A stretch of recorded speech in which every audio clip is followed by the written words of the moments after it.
Gentlemen, you can't fight in here. This is Harmless Phosphorescence.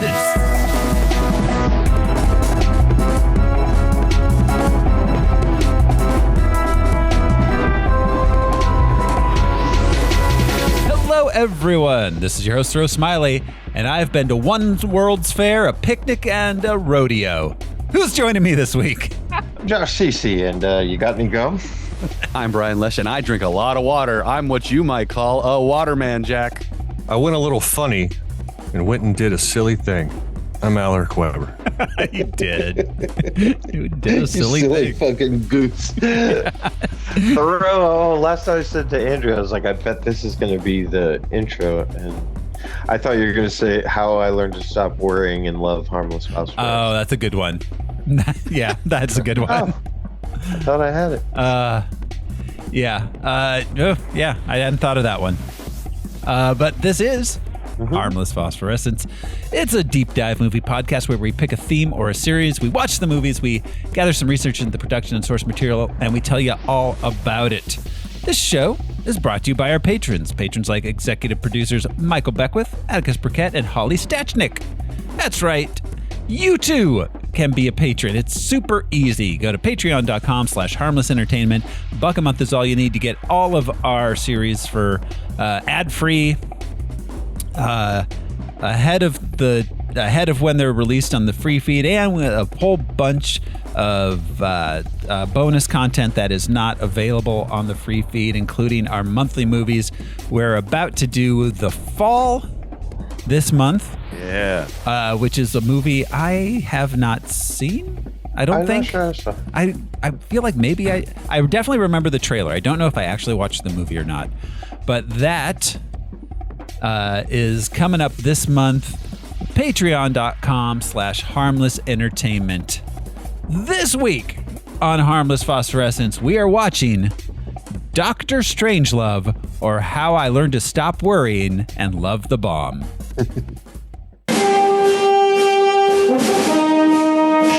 Group Captain Mandrake speaking. Listen to me carefully. The base is being put on condition red. Jolly good idea. Keeps the men on their toes. Group Captain, I'm afraid this is not an exercise. Hell. It appeared that the order called for the planes to attack their targets inside Russia. This man is obviously a psychotic. The Doomsday Machine. What is that? A device which will destroy all life on Earth. Gentlemen, you can't fight in here. This is the war room. Dr. Strangelove, how is it possible for them to have built such a thing? It is not only possible, it is essential. Dimitri, there's no point in you getting hysterical in a moment like this.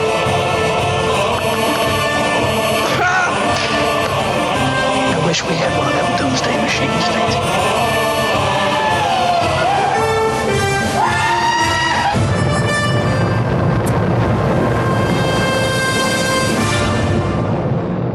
Dr. Strangelove, or How I Learned to Stop Worrying and Love the Bomb by Mr. Stanley Kubrick.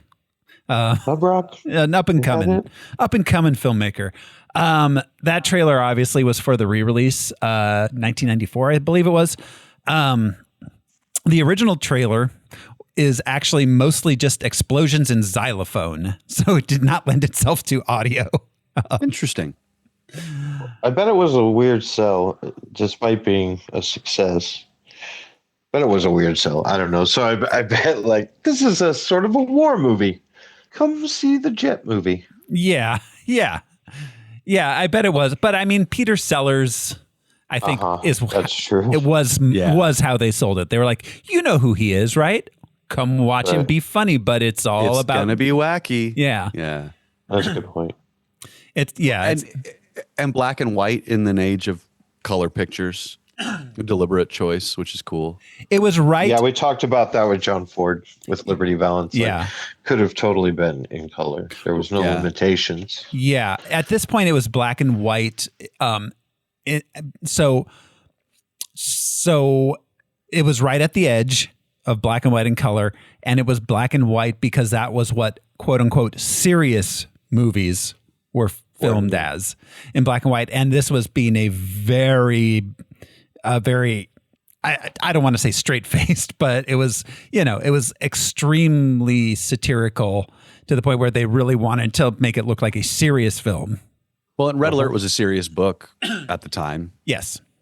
Everybody was worried about the Cold War for obvious reasons. Yeah, pretty obvious reasons. And there are so many reasons why the black and white just enhanced it. But one is that newsreel sort of feeling, that detached, you know. World War II, everyone was involved, but there's still that detachment of just watching it on a newsreel. And I wonder how much of it also was just practicality for the effects, because there's quite a bit of practical effects in this with miniatures and Oh, sure. So just cutting down animation on animation costs on the tail end of stuff. I feel like, imagine how less dramatic the cockpit stuff would have been. Right. In color. Yeah. Yeah, you lose all that contrast. Yeah. And the darkness. They're up in darkness. The war room would look so weird. You'd see the color of the food reflecting on the ceiling. And the nimbus of lights would not have the same effect. Yeah. Oh God, is that what they call that? I love that. Oh, a halo's another nimbus. But a nimbus of lights is just, it sounds like a rock and roll band that just didn't get their due. I think they toured with Montreal for a while. So Dr. Strangelove, or How I Learned to Stop Worrying and Love the Bomb. I'm going to say the whole title every time. It was released January 29th, 1964. Had a running time of 94 minutes. It cost $1.8 million and it made $9.3 million at the box office. 9.3 isn't a huge amount of money, but it was humongously profitable.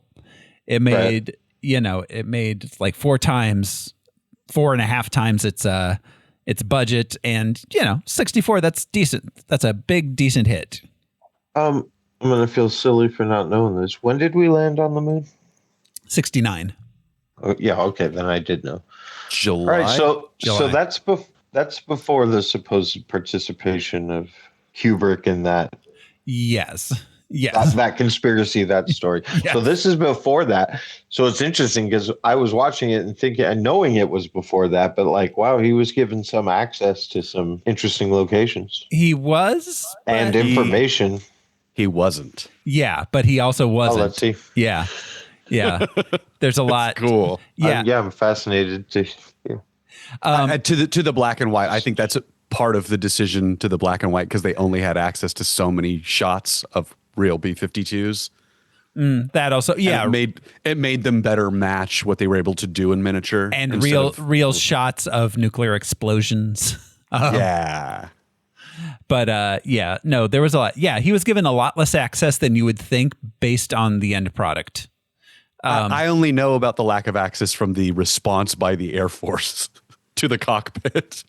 Yeah. Well, I was kind of talking about my perception of it rather than, if he was actually given access, because I was thinking about how, 5 years before he supposedly was involved in that. Yeah.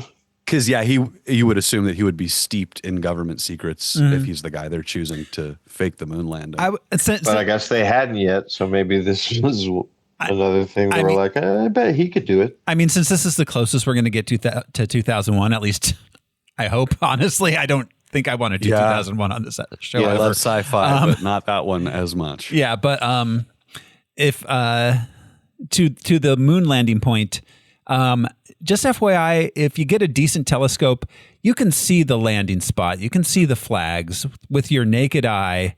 It was not faked, everybody. Just so y'all know. That's not even the conspiracy, though. I mean, it's not that we didn't go. The conspiracy is that they couldn't get the link up right, but they needed something to show America. Yeah. Oh, that's not what people think. That may be the conspiracy that makes the most sense. But I have met people that actually think no, he faked the whole thing. We never went there. Yeah. Yeah, there are people that believe we can't go to the moon. Those are called morons. Yes. They also don't agree on the shape of the Earth anymore. There's no accounting for them. But I'm just saying that as far as Kubrick is involved, the urban legend is not that he helped lie about us going to the moon. We went to the moon. Yeah. But yeah, like if we can't get what was that? How are they getting footage? Isn't there a movie about that? Yeah, there about is. About them faking it. There is. OJ? There OJ Simpson's one of the astronauts. There was one not long ago. Yeah, no, there was a recent one too that was done as a comedy, but So yeah, I just meant as a distinction from the people who think we didn't do it. I don't think we should send OJ to space, especially not with any blonde astronauts. Unless he's in that space prison we were talking about that long ago. Well, you have to commit a space crime. You have to commit a space crime to go to space prison. You know what, yeah. I bet you he was still a pretty strong running back, right? That was his position. Like if you break maritime law, you have to live in the ocean. You go to ocean prison. You've been sentenced to just a year in the ocean. Didn't they try that with Napoleon? Didn't really work out. Yeah. He's like, joke's on you. I'm into this. Oh, I meant to. I'm from Sardinia. Wherever. My favorite Elba. My favorite social media post of all time was the Flat Earth Societies. We have members all around the globe. Around the globe. Beautiful. Beautiful, guys. So beautiful. Perfect. It's the age. No notes. Olden age it's of a the figure of speech. Dr. Strangelove made a good amount of money, released January 29th, 1964, although it was ready to be released earlier, but something happened that caused them to push the release date back a few months. A little place where pigs. No. It wasn't that? It wasn't that. It was Dallas. It was Dallas. Dealey. Oh. Yeah. Right. This is 60. Its first test screening was on November 22nd, 1963. Yeah. Holy they shit. canceled it. Right? Yeah. They canceled the test screening because they didn't want people to even consider. Well, and because Slim Pickens' original line was, a fella could have a good time in Dallas. That's right. I forgot about that. They overdubbed it. Oh, yeah. Because he was such a Texan type character. Yeah, exactly. His name is literally Tex King Kong. Yeah. So, all right. So, yeah, like I said, it made a good amount of money, released January 29th, 1964, 2 weeks before the Beatles came to America. Let's play the box office top 10 game. This is the game where I will describe the top 10 movies of the week using, it's going to be IMDb for the most part this time because there's Box Office Mojo doesn't go that far back, but I will use their descriptions except where I don't. And the guys here are going to try to guess what movie I am describing at number 10 at the box office for the week of January 29th, 1964. And spoilers, by the way box office worked back then is a movie opening rarely got into the charts that early. This Dr. Strangelove was in like the top 5 movies for like 3 months straight, but it started in February, like late February is when that started. Yeah, it's got to take a long time to get the returns back then. Yeah, absolutely. So, especially when theaters were more independently owned. Right. Well, and it's like it's like record stores pre-sound scan. Right. It was a lot of self-reporting. Someone would call them up and say, how much did this movie make? How much did this movie make? There wasn't any actual method of like keeping track electronically. They weren't all like Lowe's. Yeah. The company Lowe's could tell the trades they got. It's incredible that the year after SoundScan started in 1990, that's the record store program. We used that. Yeah, that's suddenly we went from having 0 top 10 albums of the year that were rap or country to almost half of them being rap and country. Right. Once they actually saw what was being sold. Yeah, after racist and bigoted and kind of snooty record store owners stopped over-reporting whatever they liked and under-reporting what they didn't like. And also before that, it was based on what the retailer purchased. Yeah, there was a lot of that, not the sales of the individual. Like, Yeah. this hot new album's coming out. The distributors are charging this much. Mhm. Yeah. The New York Times bestseller model. Yep. Yeah. Yep. Yeah. Exactly. So, all right. At number 10 at the box office for the week of January 29th, 1964. After being lost at sea for several years, a missing wife thought long dead returns just after her husband has remarried. The original Overboard? Yeah. This stars James Garner and Doris Day. Oh, we got some Don Knotts in there, too. Oh, you can't go wrong with some nuts. Yeah. Yeah. Garlic or Don? The trailer. Doris Day keeps peering over bushes at James Garner. Sure she does. This is called. Oh wait. Here I'll tell you the tagline is: she's married to him, he's married to her, and it's sheer bedlam from morning till night. Because they're married. It's called Move Over, Darling. Yeah, I have not heard of that one. It looks like it's a romp. I thought you died at sea. Yeah, that's got to be an escape clause if there ever was one. Yeah, absolutely. At number 9 at the box office this week, a queen experiences both triumph and tragedy as she attempts to resist the imperial ambitions of a rival nation. Vita? No. This was directed by Joseph Mankiewicz. Okay. Good old Mank. Different Mank. But yeah, a different Mank. Starring Hume Cronin, Martin Landau, Roddy McDowell. It's funny is those guys weren't that old then, but in our memories, they're it's just old. like They're very old. Cronin was like Benjamin, but like reversed. Yeah, no, but at this time he was like 45. Yeah. Right. Yeah. In my brain, he's always in cocoon. Yeah. Or batteries not included. Rex Harrison, Wow. Richard Burton, and Elizabeth Taylor as Cleopatra. Yeah.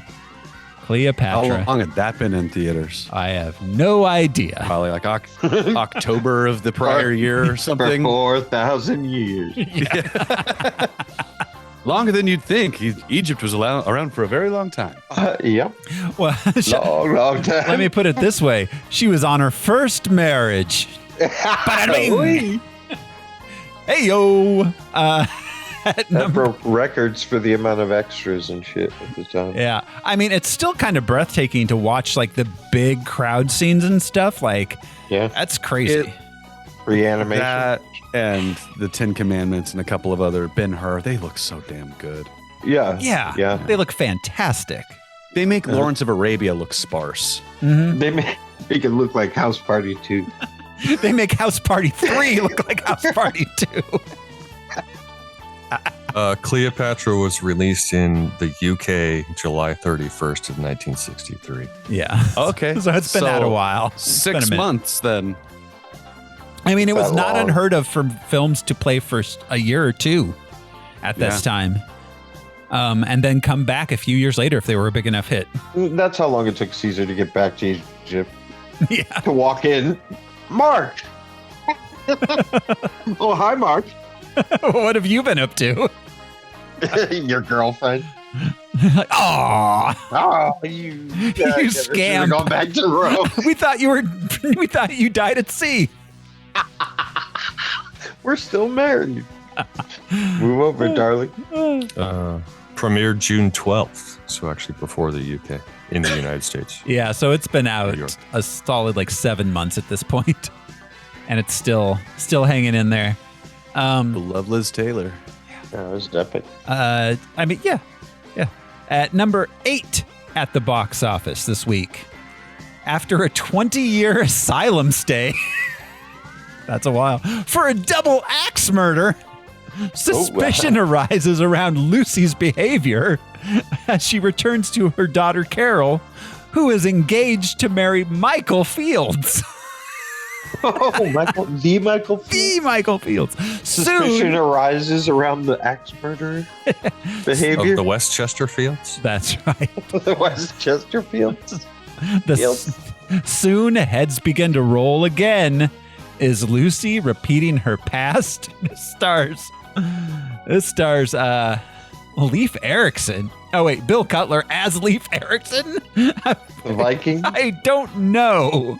Well, I mean, that's the only Leif Erikson I know. Yeah. George Kennedy. Again, not old at the time. Yeah, wild. Diane Baker and Joan Crawford. Although George Kennedy always looked old. This was after Cool Hand Luke, and he was pretty old looking there. Yeah, it was. Is this the original sequel to So I Married an Axe Murderer? It's the prequel. Original prequel sequel. It's the original sequel. Prequel sequel. Like Meet the Foxes. Yeah. This is... Okay, the tagline. I can't tell you the tagline the first tagline because it has the title in it. But let's see. Other tagline. Here, I'll just yeah. Okay, the tagline is warning. This movie vividly depicts axe murders. Thanks for the heads up. Wait a minute. They didn't have asylums when Leif Erikson. Oh, and the trailer. The trailer says "not since Psycho" and then has a picture of the book Psycho. If you say so. In fairness to our patrons, the management wishes to warn you. This movie depicts axe murders. That's in the trailer. This movie is called Straight Jacket. Oh, heard of that. And when did this release? I don't know. Around now. Yeah, around this time. But it says, the trailer also goes on to say, you're listening to the hit song 3 Coins in a Fountain. That was the text on the screen. But the juxtaposition, that song and axe murdering. Oh, my Lord. Whew. At number 7 at the box office this week. The bond of friendship between a worldly wise army master sergeant and his naive worshiper. Worshiper. Hey. This movie stars, let's see, Tom Poston. Tuesday Weld. A young Tom Poston. Tuesday Weld, Steve McQueen, and Jackie Gleason. Oh. Yeah. Diane Sawyer is in this as an extra. Crazy. Wild. Yeah. Let's see, our tagline, they leave the peacetime army in pieces. Oh, it's a comedy. I love the tagline. Another tagline is tremendous together, all caps. This man's army. I mean, yeah, it might as well be. It's called Soldier in the Rain. Yeah. Let's see. At the sequel to Singing in the Rain? Yes.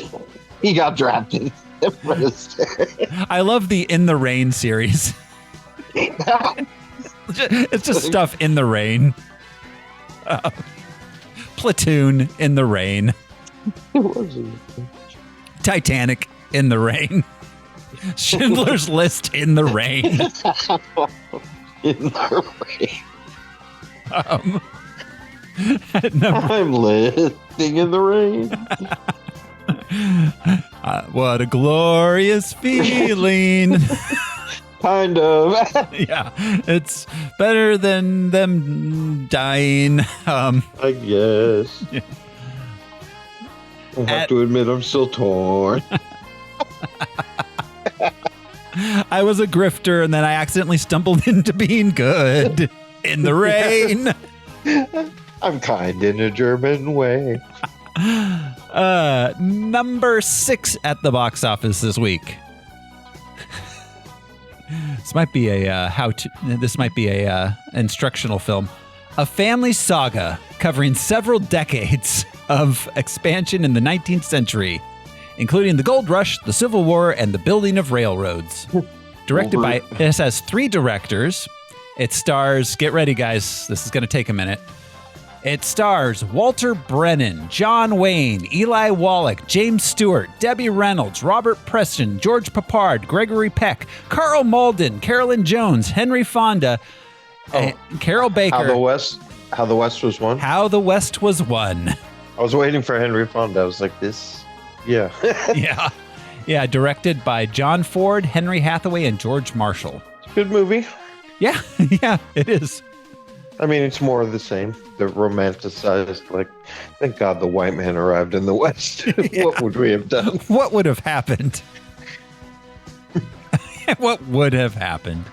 At number 5 at the box office. We're halfway through, guys. Number 5 at the box office. A young Catholic priest from Boston confronts bigotry, Nazism, and his own personal conflicts as he rises in his office. This is a very serious film, apparently. Let's see. Taglines. A motion picture. This is the tagline, mind you, not the description. A motion picture that spans 2 decades of conflict and drama as it tells the story of a young American and his rise to Prince of the Church. Prince of the Church? Prince of the Church. This stars Dorothy Gish? The fuck? In the 60s. It reminds me of Three Amigos. Yeah. Dorothy Gish. Dorothy Gish. Carol Lindley and Tom Tryon. Yeah. This movie is called The Cardinal in the Rain. At number 4 at the box office this week, as the Nobel Prize winners come to Stockholm to receive their awards, their lives are overturned and perturbed in various ways. This movie stars Diane Baker, Edward G. Robinson, and Paul Newman. Wow, all these like oldies on their last gasp. Right? Edward G. Robinson. Yeah, for sure. Let's see. The tagline to this: people go to nudist meetings for various reasons. His was murder. What? Wait, I'm sorry, nudist meetings? Yeah, meetings? And also, this was about this. They went to. This was for the Nobel. What? Yeah. I'm very confused. What does it say on the poster? Let me see. The poster says that this tab loads slowly. The bold new look in love and suspense. I love these old posters that have like 4 different taglines and some of them are just a block of text. He ordered a martini, kissed a girl, and was plunged into a nightmare of danger. What was his Nobel Prize for? Danger. It was the Nobel Prize in danger.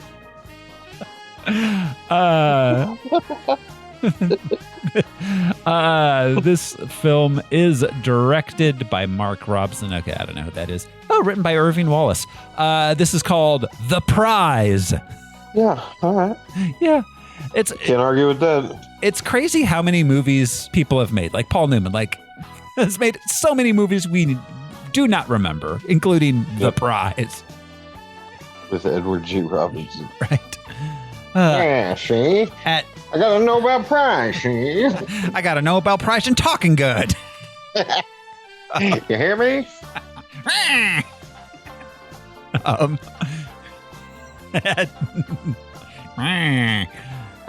For peace. I got it for peace. At number 3 at the box office this week, the romantic and chivalrous adventures of an adopted bastard in the 18th century England. This one is actually fairly well known. Starring George Devine, Albert Finney. The Scarlet Pimpernel? No. Let's see. Directed by Tony Richardson. This one's pretty well known. Yeah. They informed us. They informed us what was new, or Pussycat at least would inform us what was new.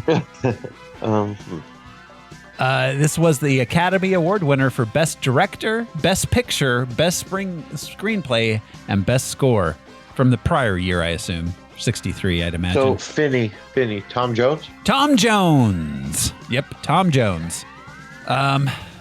At number 2 at the box office, I'm not going to read the description of this. It will instantly give it away. It is a high concept film that is extremely well known. This one? Yeah, the one I'm about to read. I mean, Dr. Strangelove is a pretty. No, it's not Dr. Strangelove. I can't even read the taglines. I'm just going to start with the cast, and at some point, somebody, probably Josh, is going to figure it out. So, I'm wondering how far I have to go for.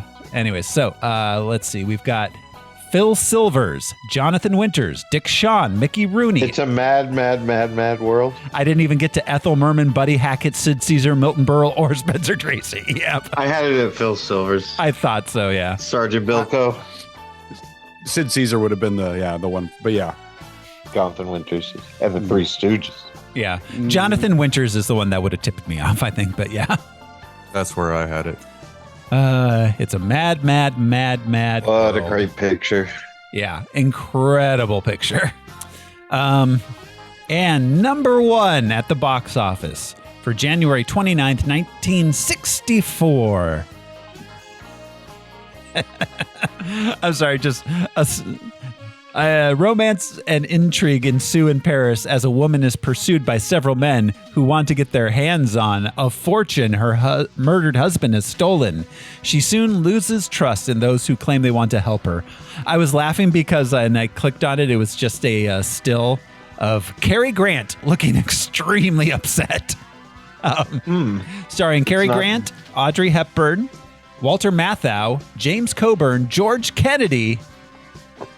Yeah, it's most of the ones we've heard of. Not Thomas Crown. What is it? No. Way too early for Thomas Crown. This didn't make that. This is not a Hitchcock, though. It's kind of sold as and looks like it's meant to be a Hitchcock type film. It was directed by Stanley Donen. Audrey Hepburn and Cary Grant. Written by Peter Stone and Mark Bem. The poster says you can expect the unexpected when they play, and then the name of the film. It's called Charade. Charade. Oh, it is Charade. Did you say Charade? I didn't hear you. Oh, okay. No, my brain was, and I was like, no, that is Hitchcock, right? Nope, Charade is not Hitchcock. Okay. But it looks like they really wanted people to think it was Hitchcock by the way they sold it. Like all the iconography and the cast and everything, it was major Hitchcock. Just thought it was. Just now. So that is the box office top 10, which brings us to the production of the film itself. So, Dr. Strangelove, or How I Learned to Stop Worrying and Love the Bomb, was Warren's Fish Barn. Fish barn. Were you born in a fish barn? Close the door. Was of course directed by Stanley Kubrick, written by Stanley Kubrick, Terry Southern, and Peter George. Terry Southern. Yep. So Stanley Kubrick. All right, let's go back. So Stanley Kubrick had just finished working on what was the one he did before he did Spartacus? It was Paths of Glory? Well, yeah, must have been Paths of Glory because that was the last. Yeah, he did Paths of Glory after his heist movies.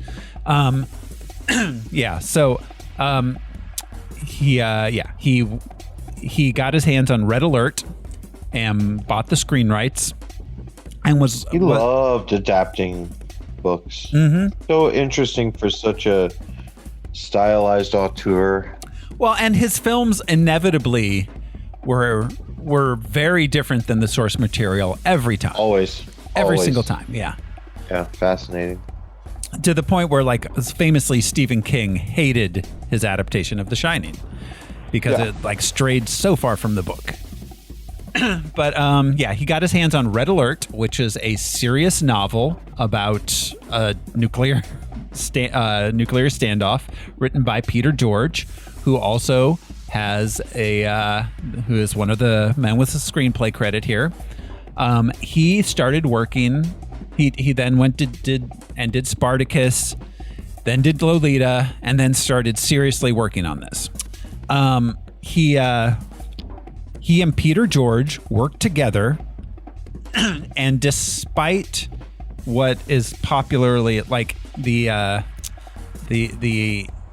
saying that the popular opinion that, or story that got out, that, you know, Peter George wanted it to be a serious film and he had a falling out with Stanley over Stanley making it a comedy. He realized, he said, within weeks of working on it, that there was a lot of really black comedy going on here, and he started leaning into it away from making a serious film. And Peter George was on board and helped him write that screenplay. The way I heard it described was they had to remove slapstick elements from reality in order for it to be believable, and they kept running into that problem, and that forced them to reconsider everything, I guess. Yes. Well, it becomes a study in human behavior and human reaction instead of a movie about an event. Yes. An impending event. It's more of like, that's where the dark comedy comes in. There's a weird calmness and the human beings would have before an impending. It's like standing out waiting for a hurricane. They'll probably come up more organically throughout, but House Made of Dynamite and War Games are super similar to Dr. Strangelove. Yeah. Because of the plot elements and stuff.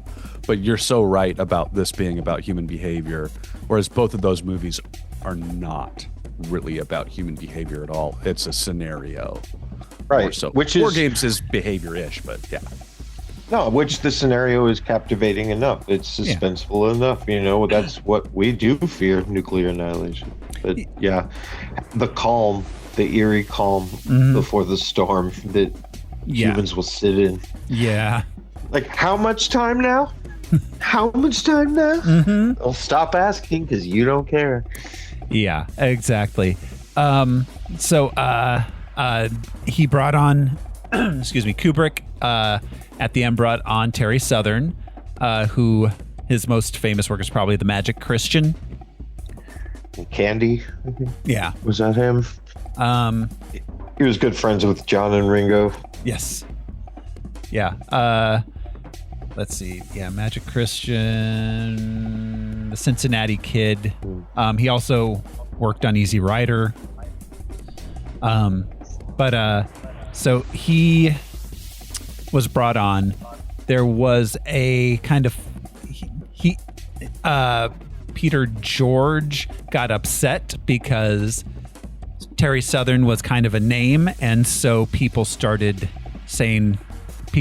forgetting that Peter George worked on the screenplay also, and just saying it was written by Terry Southern. That was kind of how it was being sold, and so Peter George got mad at both Kubrick and Southern about that. He wanted a Puzo Coppola thing. Yeah, exactly. Well, then put my name on it. Yeah. Do you think his name wasn't on it because of Peter Sellers? Because he already got one guy's name on the thing? I think his name was always on it, but he was like the rest of it, he was butthurt that there was a better name. Bigger.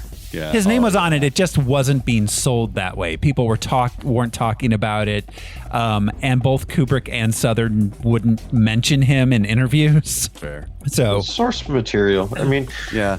Opposed to the other books he did, it's quite gracious that Stanley even consulted with. Yeah, much less wrote the first drafts with him. Yeah. Right.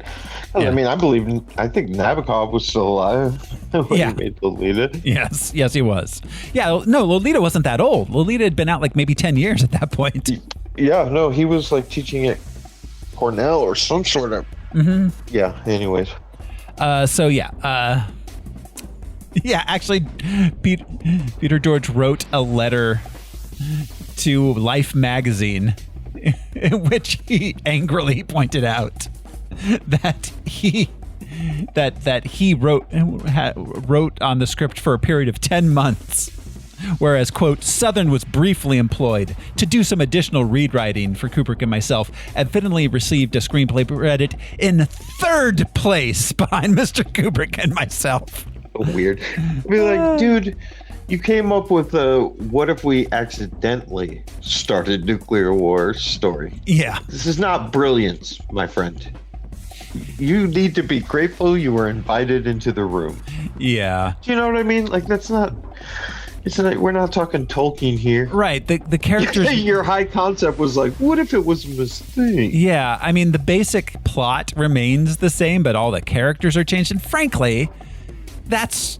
As we were saying, this is a character piece more than anything else. This is about these silly men being silly in a time of great seriousness.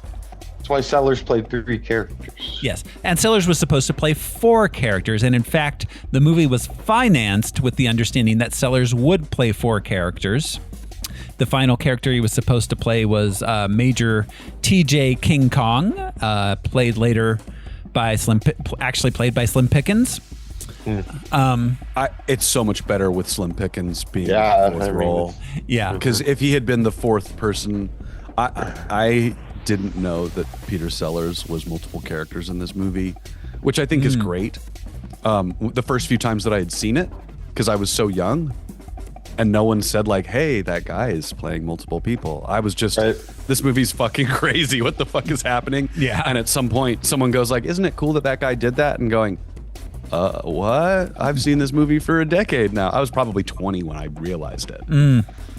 So he was fantastic at accents, as good as Lon Chaney was at, so good at them. So he could have played a Texan, but yeah, there's just something so goofy and sweet about Slim Pickens. Well, and that's just Slim Pickens. From whatever I watched the little What in documentary the about wide world of sports? Yeah, just walked on set like that. Well, so cowboy boots and the hat, and that's the thing. So this was also James Earl Jones' first on-screen appearance, and James Earl Jones said would shoot a scene with Slim Pickens, and then after the scene was done shooting, he was amazed at his commitment to the role, and that Slim Pickens just stayed in character the whole time until he was told that that's just Slim Pickens. He's not acting. Yeah, and that's not a stage name. Yeah. I'll say you boys have had enough. It's just a fart joke, but he just kills. Yeah, fucking Slim Pickens. So Peter Sellers was supposed to also play that role. He actually started filming it, but then sprained his ankle and had trouble getting in and out of the plane set. And also, he personally felt that he wasn't pulling off the Texan accent. So it was pretty easy for him and Kubrick to just bring Slim Pickens in. It 3 breaks up characters. Yeah. Having that 4th piece of the pie not be Peter Sellers centric really makes it something that you're leaving the movie for. I think if he was in it, it wouldn't feel like, oh fuck, we have to go back to the plane again. No, you're right. It would be cutting just to the same guy every time. Yeah. Instead of because that's so key to the story is how isolated those pilots are up in that. Yep. Well, they're just alone. So if we had, but if we had cut and that was also Stellar, I think you're right. Like it would have been hard with continuity. Like it would have been. It would have felt like a stage play. Yeah, we're just cutting from his different costumes. It worked well. They were so detached up in that plane. Has anybody seen the National Theatre does a stage production of Strangelove? Not that anybody went to London to watch it, but there's a digital version of it. I saw the trailer for it when I was looking at this. It looks interesting. It's the one with Steve Coogan. Yeah, I watched it. I dozed. Check that out. I dozed off through parts of it. I have a link for it. I'll send it to you. But Coogan plays the 4th role, and it's really interesting because it's a stage play. It works, but it's really cool. There's like what three locations? Yeah, basically 3 locations. Yeah. I mean, technically, Buck's house. Yeah, other than is that his house? I don't know what that. I think that might be her house. Yeah, I don't know. Yeah, but It's a good question because it's in Florida, which is where he would be, probably Cape Canaveral, because he was a fighter pilot, right? Yeah. Before he was a general. I mean, he's an Air Force general, but I think he was one of those hot shot, Yeah. like those astronauts in the early days. They were all fighter pilots, and they were just balls out. Yeah. Pussy magnets, party. He might have been a bomber pilot. And I keep telling. I once woke up at the Air and Space Museum with a gun in my hand, with only a gun and some jean shorts. Because we don't look at it the same way now, but generationally, that generation of bomber pilots were as crazy, if not crazier, than fighter pilots. Because it's like, do you want to drive a bus into a fucking war zone? And going 2 miles an hour? Your op practices kamikaze warfare? Yeah. No, I'm good. Would be my answer. Yeah. My grandfather was a B-17 tail gunner in the war. Wow. And holy shit, that's the scariest place to be too. That's wild. He later became a master sergeant in the and he raised his kids like a master sergeant would. So, but and that makes a little more sense about your dad now. Oh no, my mom's Oh, that's father. your mom's. Oh, okay. Yeah. Makes more sense about my mom if you knew my mom. But anyways, he for his as a 50th wedding present to my grandmother, he wrote a story of his adventures being shot down over Germany called The Adventures of Blood and Guts Cards. My grandmother, a gracious woman, though it was obvious to us all that this was perhaps not her favorite gift she ever received from my grandfather. What's the gift at 50? Platinum? Gold? I forget. Yeah. No, a story about him betting German ladies is what it was in haystacks and shit. He's like, but it came back to you.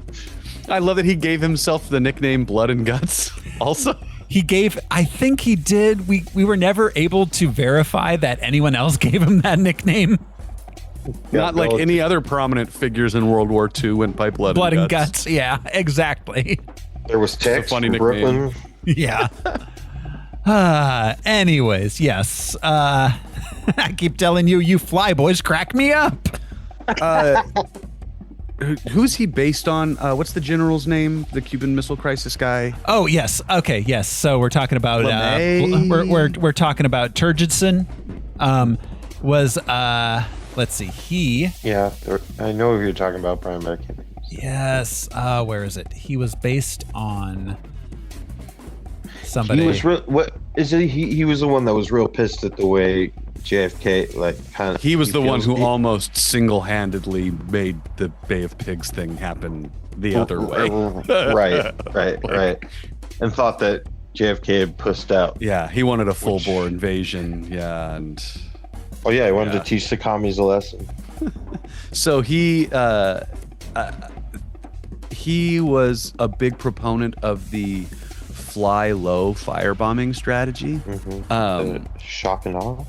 Well, no, it was like a specific, when they were firebombing Tokyo, at a certain point, you could fly really low because there was no longer aircraft, anti-aircraft support. Anti-ballistic, yeah. Yeah, so it was, like you said, like this shock and awe thing. It was very much to terrorize people as you're doing it and to be super effective with it and to stir up wind. The guy's a nightmare. He was quoted as saying, if we had Curtis LeMay. Probably LeMay, so it was LeMay. Curtis LeMay. Yeah, he would have gone to prison for war crimes. He said that himself. Had we not won the war, I would have been charged with war crimes. But that strategy is literally the reason why they can't catch him at the end of the movie. What does he say? Oh, boys, we better fly real low and real fast to get to our target. Yeah. Literally, a LeMay strategy is the reason why the fucking world ends. It's the final straw that gets these guys through the fucking sieve. It's like I'm mixing all my metaphors, but Jesus Christ, to have that guy's thing. They put so much detail into the people that were part of this Cold War nightmare. It wasn't as cold. Yeah, it wasn't just a cold machine of like this doomsday device. It's like, no, there's people like LeMay that make this even harder.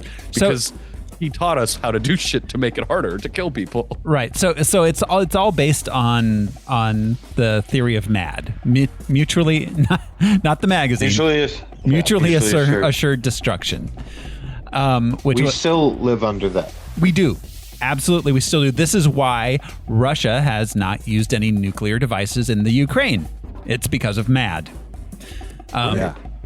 So it's the reason why no one's tested any of them since, what, 93? Yeah, when we signed the treaties after the Soviets, the Soviet Union fell apart. We were like, we know what they do, okay? We don't need to test them. We're pretty certain. They work. They'll keep working, I'm sure. I better test my gun again.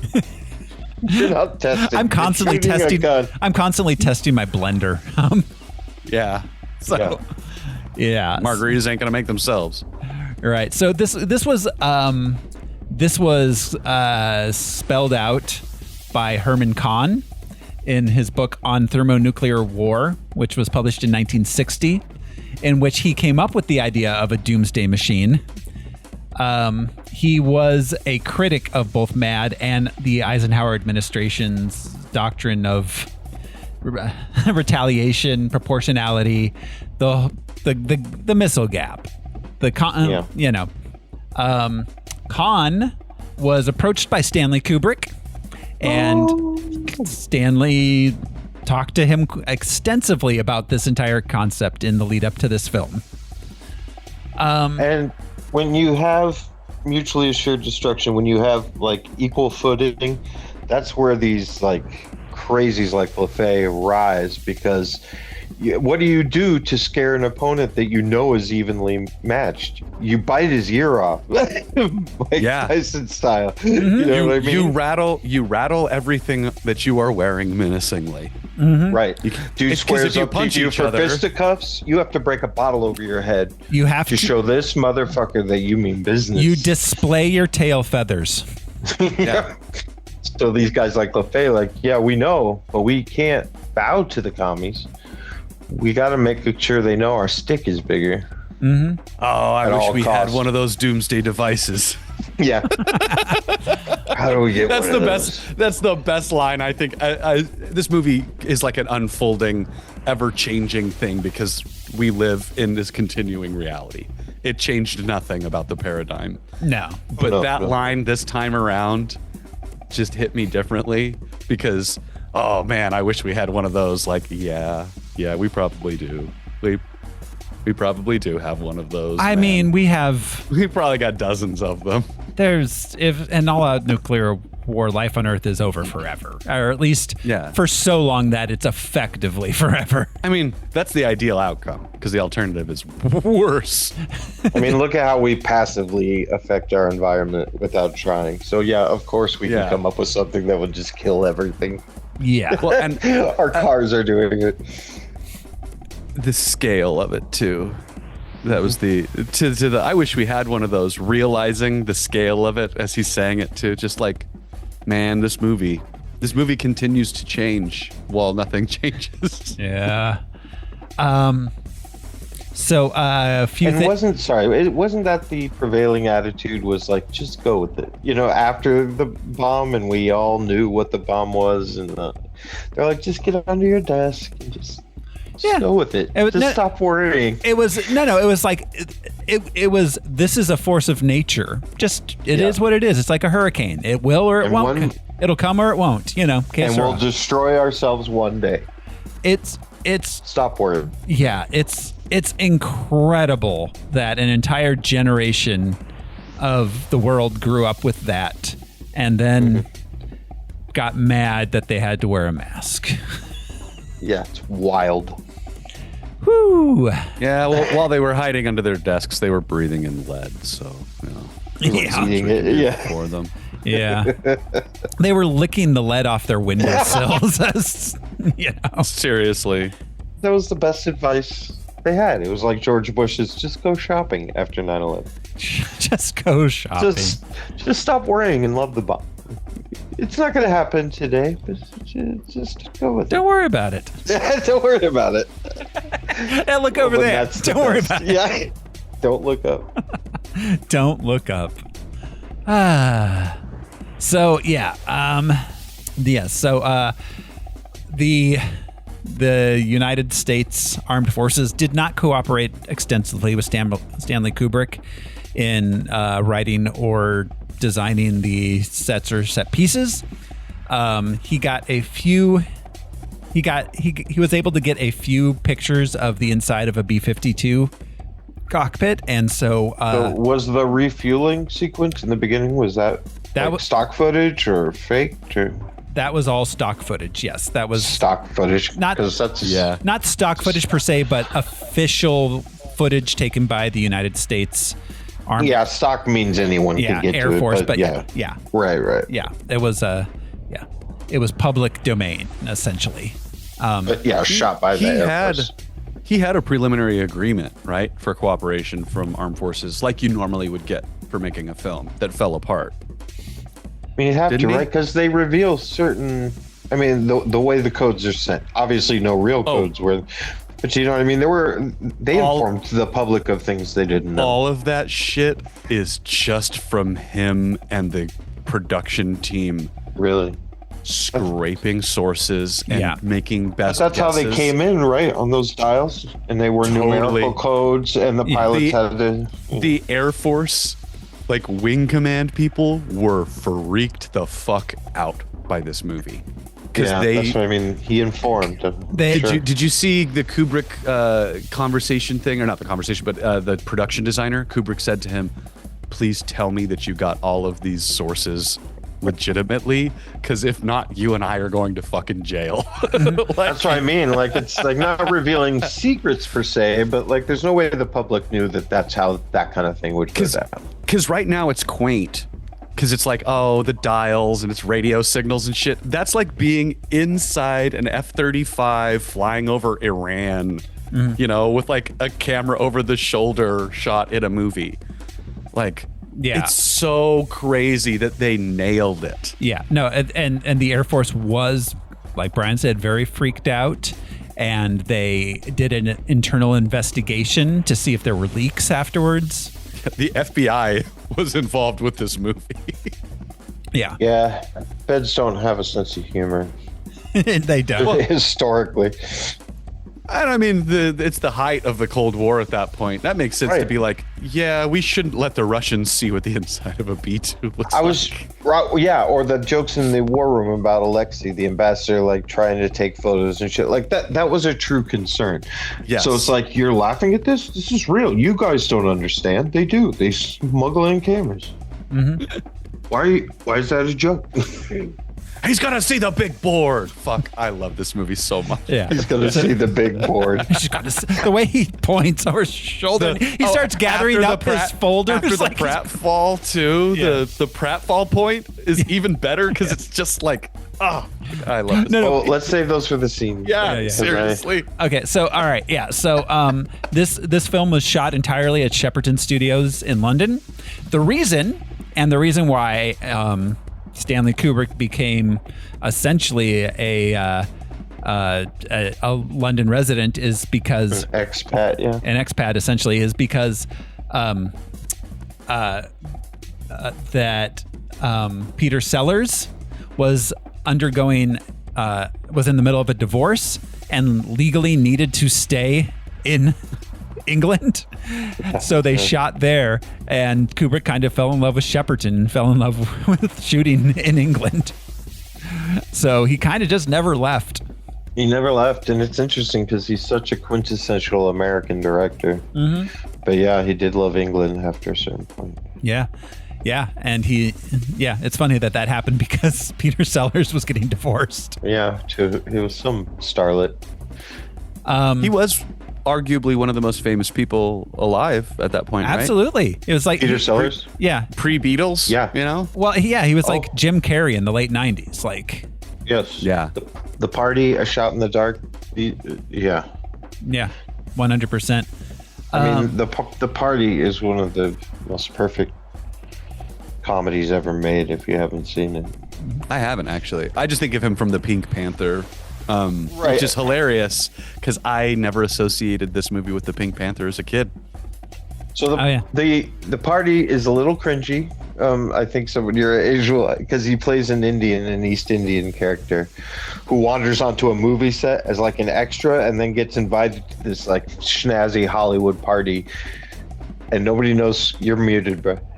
I've seen clips of it. I've never seen it. I didn't realize that's what the party is. Yeah. It's like he's an imposter, but he doesn't even know he's an imposter, kind of thing. They think he's this renowned Indian actor, the other Indian. I am into that. The party. So let's see. The music in the film. There's no original music in the movie. Nothing was composed for it. The beginning, the music that is in it was arranged by Laurie Johnson. The beginning is an instrumental version of "Try a Little Tenderness." There's a number of. The only music that happens in the midst of the film is when Johnny comes marching home, which the Battle Hymn of the Republic, Yep. and then Johnny comes marching home. Well, yeah, and our little Muzak jazz. Every time. Oh. I was gonna say that I feel like he played with sound design in this, like he did lighting design in Barry Lyndon. Absolutely. Yes. Absolutely. Like, the way you hear those computers, those giant, the glass humming. Yes. The cockpit stuff, how eerily quiet. The switches too. Yeah, we'll get to those scenes as we get there, because there's like moments of when they get the code. He uses the quiet sound. Oh, so good. He uses minimal sound the way he used minimal light. Yeah, that's a really good. Jeremy loves Barry Lyndon. It's his favorite movie of all time. I'm going to tell him impressive for being such a boring story. Yeah, you know what I mean.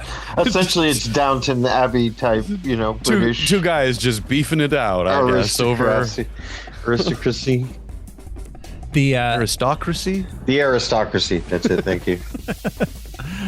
You'll be shocked to learn that Stanley Kubrick was a bit of a controlling perfectionist on this film. On this film too? Yeah, this one too. Really? Yeah. It's so weird that that's a reputation. Like this is an inch. Well, you guys, I would want a guy building a bridge to be a control freak. You guys know the story. I would want him to yell at people when it's necessary.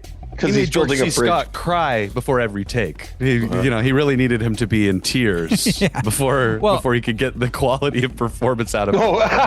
Gotcha. He's like, I just want some soup. Just give me some soup. Well, I mean, so George C. Scott was not happy. Was not happy. He was not aware that these broad takes that he did, which he was told by Stanley were just for warming up, for getting in the mood, were actually what he was using, and his more serious takes that they did afterwards, Stanley was ignoring essentially. So I have heard a softer version of that, because that's the thing, like the joke, Stanley makes him cry before every take. I think that in the beginning, he was tonally playing it more to the vest, and Kubrick was getting wilder performances out of him as they went along. I don't think that it was him, because the way that everybody talks about it, and it's always driven me nuts, is that Kubrick was tricking him the whole time, and can you just give us one wild one? Come on, George, just one more. Just, we're not going to use it. Just, we've done this for every scene. That's what it seems like when everybody talks about their interaction. To me, it reads as, no, the guy showed up and was like, you want me to play a general who's like a hard ass, LeMay. Okay. And he's like, no. But LeMay doing pratfalls and shit is the goal.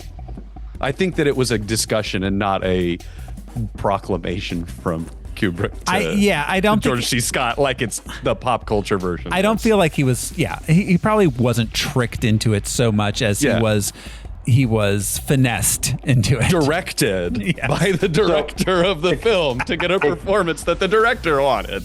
Like you said, Josh, a bridge builder.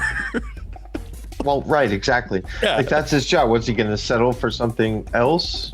because he wants to be a nice guy. Yeah. He's at work. He didn't invite a bunch of people to his house and then was like a total asshole to everybody. He's at work. He's not jerking off into a potted plant or reaching up anybody's skirt. He's just an asshole because he wants the art to be good. Good. And also the work. He's like, I would like to make some money so I can keep making these. Yeah. It's like the bridge builder. But fuck, what's he saying? People like he's Picasso, you know? Like he's a pervert or something. Yeah. He's an asshole. Shit, I lost my. Sorry. Yeah. No, it's all good. Well, I mean, so we've reached a point where things with like where I don't want to say words like cancel culture because that's very doesn't exist. Yeah. But we've reached a point where where the judging of past behavior has a difficult time finding the line between someone who's just a dick and doing their job and someone who is legitimately being abusive. And also separating the art. Now, your brain, your moral compass will do that for you. I loved Bill Cosby growing up, just like but I mean his comedy records. I started out as a child. I wore that record out. But now my stomach won't allow it. But I'm not going to not watch Aziz Ansari or Joss Whedon or people who I probably wouldn't hang out with. Yeah. But I'm looking at the art, and my brain can reconcile that. So it's just like we don't need a melee on the internet. It's like if you have a moral center, then your brain will be like, nah, I can't listen to Drake. I can't listen to Diddy. I can't, like it's over now. I can still watch The Usual Suspects. I can still watch Kevin Spacey. Maybe I'm an asshole. I don't know. But my brain allows to look at the art because I never liked that guy to begin with. I will never stop being pissed off that I can no longer listen to Ignition. Ever. Dog, R. Kelly is in prison. He's not making money from that song.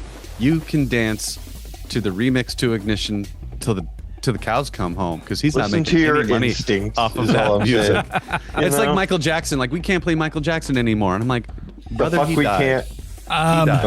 He's not making any money. I mean, frankly, that is the one instance where culture as a whole was like, we're still kind of gonna though. Yeah, literally. I love everything about that though. Because you can listen to it and not think that. Again, I'll use Cosby. I can't listen and not think that. Not like, there's I don't know. I can't not think it. But with Michael Jackson, the art speaks for itself. But again, I never liked that guy. No. Yeah. I never trusted that weird alien. Michael seems awesome. Yeah. Right. He seems like a guy I'd like to hang out with. Yeah. No. Hey, stop. Yeah. That guy's really got it together. Take all of my children to his house to spend the night and the weekend. Yeah. Give me that. And again, single man with his carnival. Yeah. And no, again, a man who wants to sleep with random children in a bed. I'm not talking about sexually molest. Just sleep with random children in a bed is still doing something that I'm not comfortable with. As a single man who's like in my 30s, if I had millions of dollars, you know who I would want to spend time with? Adults. Yeah. Or myself. And maybe not even adults. Maybe just me and my money. If I had millions of dollars, I wouldn't see a person for weeks on end sometimes. Yeah. There would be signs and it would be, where the fuck did he go? He's in the mountains, which I could do now for free, but it's not as fun. It's not as fun. I gotta build my house. That's what I was gonna say real quick about George C. Scott. It reminds me of Mel Brooks and Frankie Lane, like when that dude recorded the song Blazing Saddles, and Mel didn't tell him that it was a comedy. It's like the intentionality of it, like, I need you to take this seriously. I need you. Because Sterling Hayden knew he was in a comedy, right? Because he's killing it for being such a stone cold actor. On that point, Slim Pickens was not told that this was a comedy. I don't think it mattered, honestly. Slim Pickens Nuance was is not Wow, a Texan so those trait. comedic lines were. He was reading it Slim Pickens straight. Yeah, I mean, I don't think Slim Pickens gives a different performance if he knows it's a comedy. He's like, look me in the eye. Look me in the eye. You could have a good time in Vegas. Yeah, I don't think joke. Look me in the eye. I don't think he gets cast in serious roles.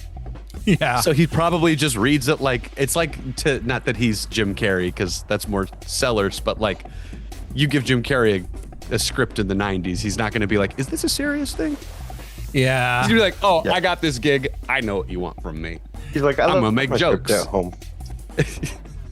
Can I just stretch my face today?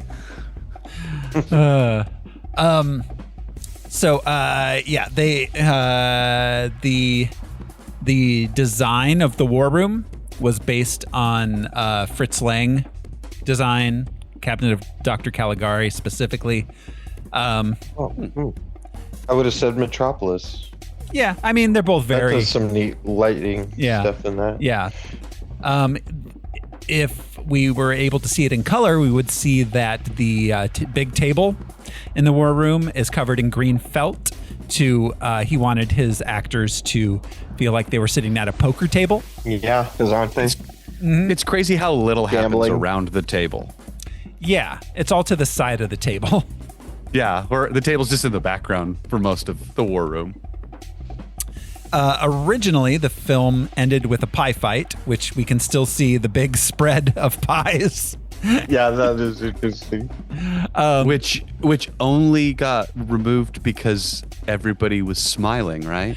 They couldn't. Well, not just that, but people could. People had a hard time taking it seriously, and they thought, they just didn't get good takes for it. Yeah, honestly, there's no need for it. Not having there it. isn't. Yeah. Kubrick did also say that he felt it went from satire to farce with the pie fight, and it was tonally a step too far. It makes more sense with Blazing Saddles because I don't want to minimize racism, but racism is not terminal immediately, whereas the end of the world is terminal immediately. Right. You know, like Black Bart's gonna go on to have a happy family and generations of children, and the world will continue, and racism will continue, and the world is difficult. But the end of Blazing Saddles is two guys ride off into the sunset together and a pie fight. This is a guy rides a bomb into the Russian hillside, the world ends, and a pie fight? Yeah. Yeah. It would have taken the gas, I think, out of the message. There was also a line in the pie fight. General Turgison says, after President Muffley gets hit in the face with a pie, the general says, "Gentlemen, our gallant young president has been struck down in his prime." And given the assassination, given that a few months prior, that also didn't go over well. Yeah, exactly. It would have made a very quiet movie loud for the last minute for no reason. Yeah. I liked it without the pie fight. I get the intent. I get the thinking of it too. Like this is a sticky movie. We have to give them something at the end of it. But I do think the thing that we all get at the end of it is like generations of conversation about this movie. People are gonna be playing this shit in colleges for hundreds of years. Oh yeah, it's taught. Yeah. So Kubrick in the early 90s started making some notes and working on a sequel to this film, which he wanted Terry Gilliam to direct. Curious. Wow. He obviously never got very far on it, and apparently never told Terry Gilliam, because Terry Gilliam says he didn't find out about this until after Kubrick passed away, and Kubrick's kids told him about it. Oh my God, he would have been like, if you told me, I would have got it going so fast. Yeah. Because that was before his Don Quixote That was before the Quixote, yeah. When he was actually like Brazil, Fisher King, that kind of stuff. Yeah, just making movies. Making good movies. Yeah. Would it have taken place in the mine shafts? Do you suppose? That seems to be that it was all going to take place. Oh my God! In the mine shafts. Yeah. We cannot have a mine shaft gap. Man, there would have been so many women in that movie. Yes, there would have been, rather than the one woman in this movie. 10 to 1. Oh. But that's intentional, and it works because women have a pragmatism that men lack. I will say, if men will accidentally end the world. Yeah. If Gilliam had gotten Kubrick's final movie, Spielberg would have been so depressed. Probably. I'm like, but AI wasn't the last one? What do you mean? Yeah. He had a secret comedy the whole time?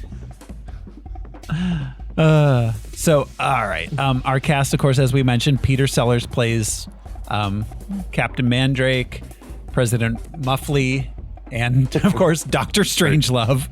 Merkin Muffley. Merkin. The names are great. Merkin Muffley. Yeah, the name. President Merkin Muffley. Yes. Yeah. He's a pussy.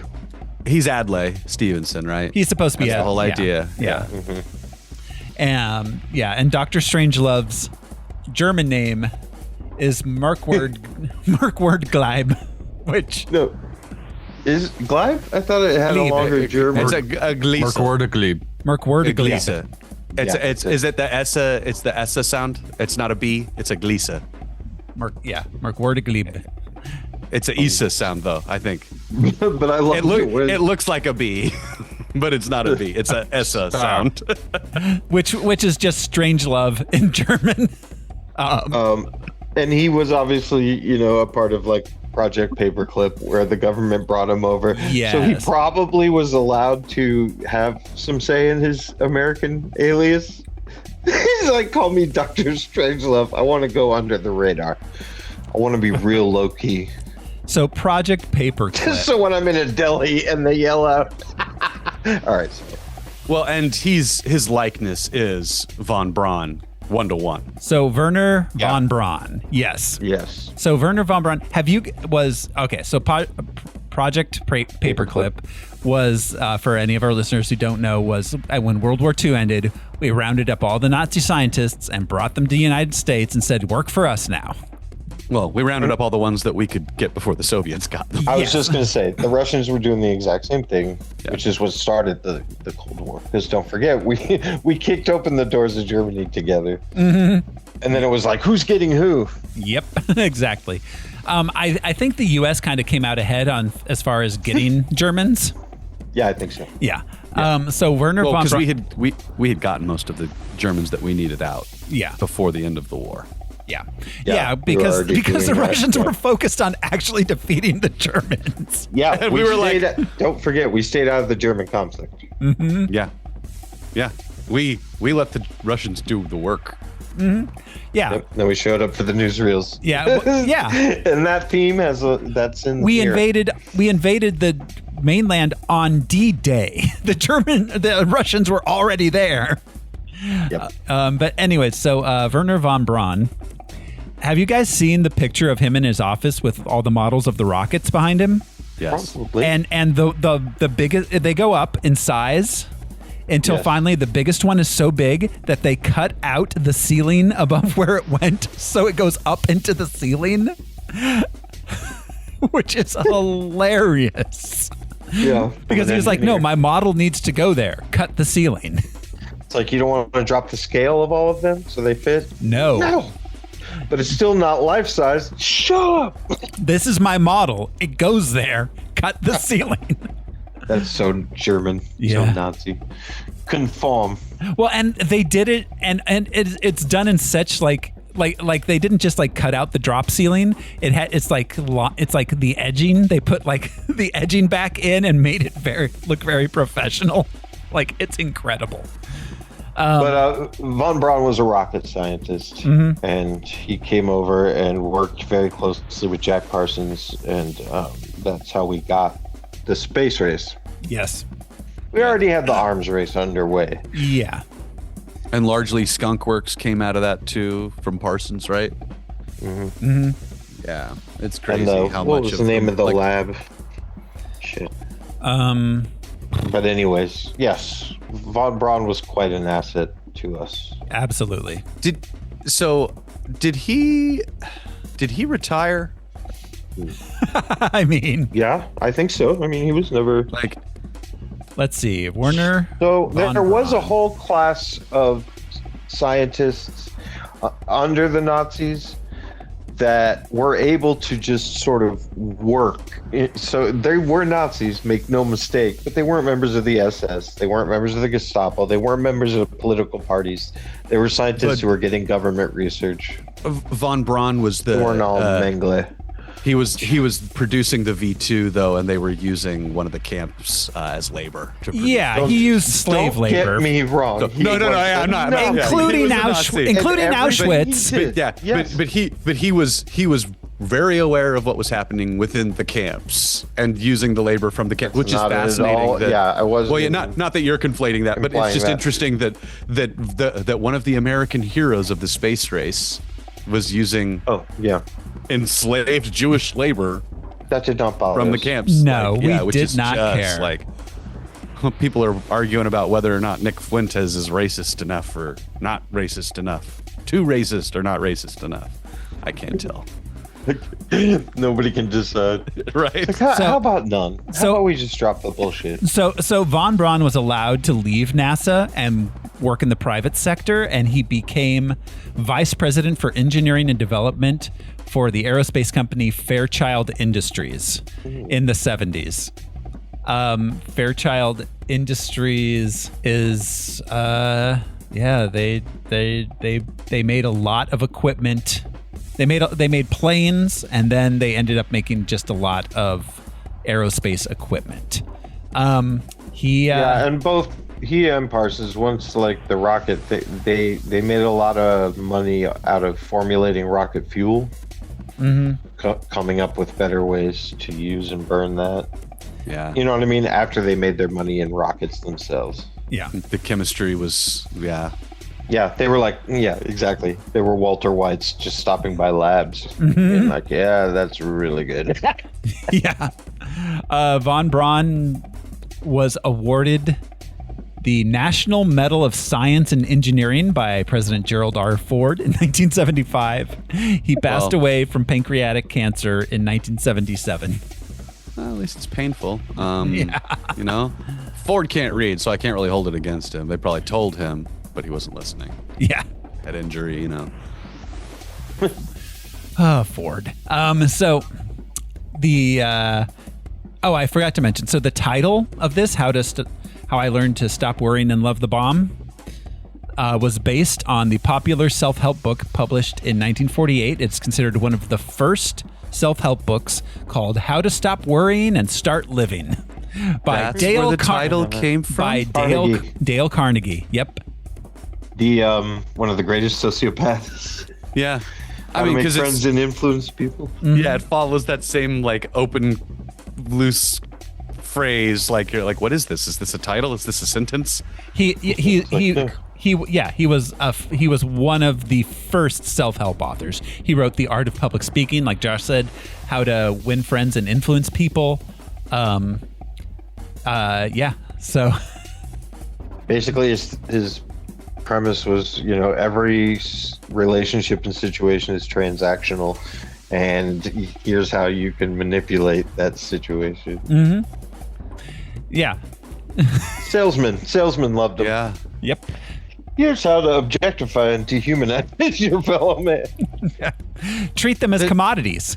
There's Yep. this interesting like individualism through this movie that I'm not a smart enough guy to give you a fucking treatise on it, but the whole idea that Ripper starts it, and Yeah. everybody else in Yeah. the fucking world is like, how do we stop this? Yeah. But Jack Ripper. Well, yeah, because Jack Ripper is a man who truly believes in the concept of American individualism and exceptionalism. Yep. And the And essence mixing some voodoo kind of, of precious bodily fluids, magic realism. Yeah. He's a real Maha guy before his time. Yeah. So, of course, as we said, this is our first Peter Sellers film. I guess we should briefly mention Peter Sellers got his start Not his start, but he came to prominence on doing episodes of The Goon Show, which was a kind of a precursor almost to Monty Python. It was a British sketch comedy show in the 50s and early 60s. It was really the predecessor to This Is the Week That Was, which is what got John Cleese on TV, which is what got Tim Monty Python. Yes. Which was basically The Daily Show. Yes, exactly. The Goon Show, the main players were, of course, Peter Sellers, Spike Milligan, and Harry Seacombe. Spike Milligan, man. Spike Milligan.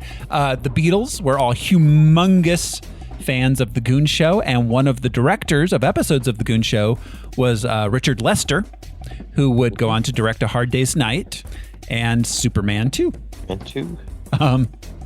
And in fact, The Goon Show is why the Beatles agreed to Richard Lester directing A Hard Day's Night, because they said, "Oh, make it like an episode of The Goon Show." Yeah. Of course, Peter Sellers is probably most associated with the Pink Panther series of films, which is a fantastic. Anyone who hasn't watched at least the first, I think 3, absolutely should. 3 or 4. The original Casino Royale. Yeah. Yeah. I forget that's Peter Sellers too, right? Mm-hmm. He's in there. David Niven, Woody Allen. Yeah. The thing about the Pink Panthers, most people think the Pink Panther's the first one. The first one is A Shot in the Dark. Mm-hmm. That's where they first introduced Clouseau, and it's separate from the Pink Panther, and it's brilliant. Yes. Just this bumbling detective, like first time we see him, like why is this? It's the Naked Gun essentially, but in a closed room murder mystery. Yeah. So A Shot in the Dark. Also, essential Sellers viewing is Being There. Oh, Being There is fantastic. It was his last film performance. There you go. That he filmed. Yeah. Incredible movie. 1979. He died far too young. He was, he wasn't that old. How old was he? He was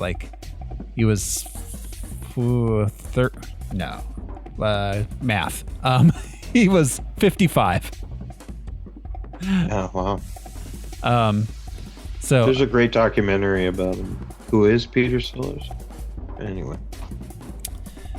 George C. Scott, of course, plays General Buck Turgidson. Their fucking character names. Buck Turgidson. They're so low key and hilarious. Even the name of the Air Force Base. Yep, Burpleson Air Force Base. Buck Turgid. To be turgid is to be erect. Mm-hmm. Yep. Turgidson. Buck is horny as fuck. We see him with his mistress, taking phone calls in the war room. King Kong's riding the bomb at the end. Yeah. I love how little effort they seem to put into the names while making the names seem iconic at the same time. Yeah. Mandrake, such a British name. Lionel Mandrake. Lionel. They all sound like entertainers' names. They all sound like made-up actors' names from the 60s. Well, and of course, anyone who doesn't know... It fits. So the president, of course, his name is Merkin Muffley. Anyone who doesn't know what a Merkin is... It's a blanket, right? Pussy toupee. It's a toupee for a vagina. Yeah, back when crabs...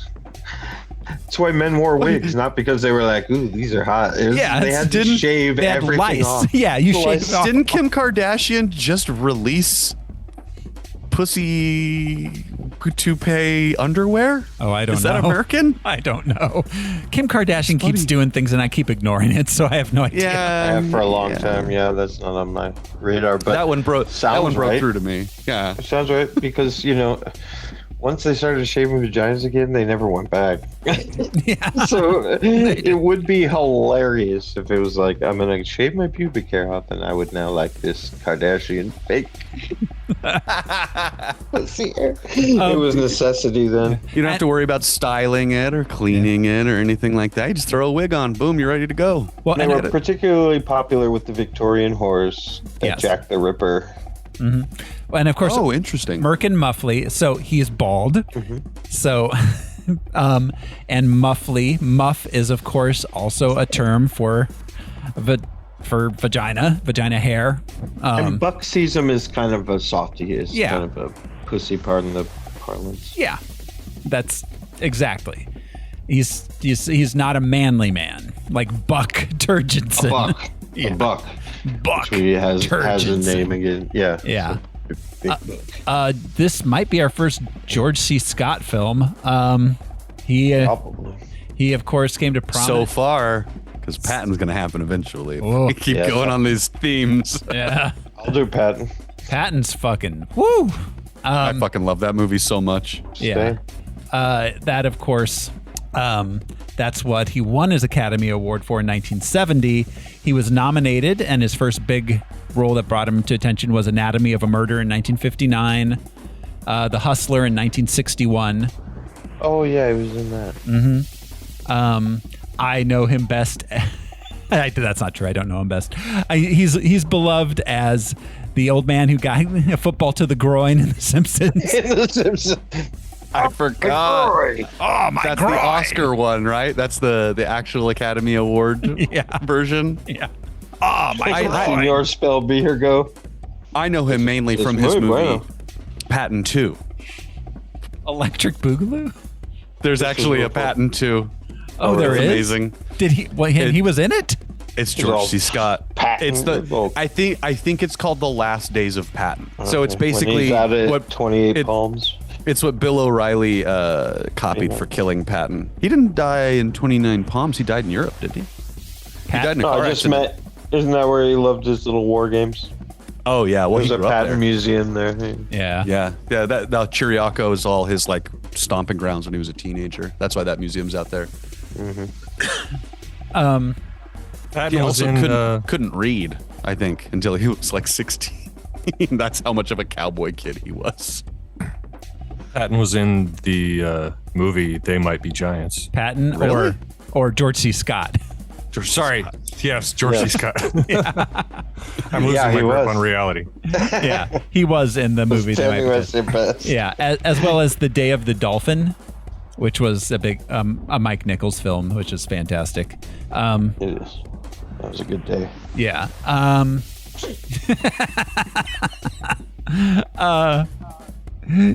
Let's see, Taps. I remember him from Taps pretty well as a kid. For sure. He was just George C. Scott. I mean, Yeah, his version, his Scrooge in A Christmas Carol. ah, yes, Oh. Scrooge. Very good as Scrooge. Yeah. It's the second best Christmas Carol adaptation. Yeah, Yeah. definitely. After Muppets?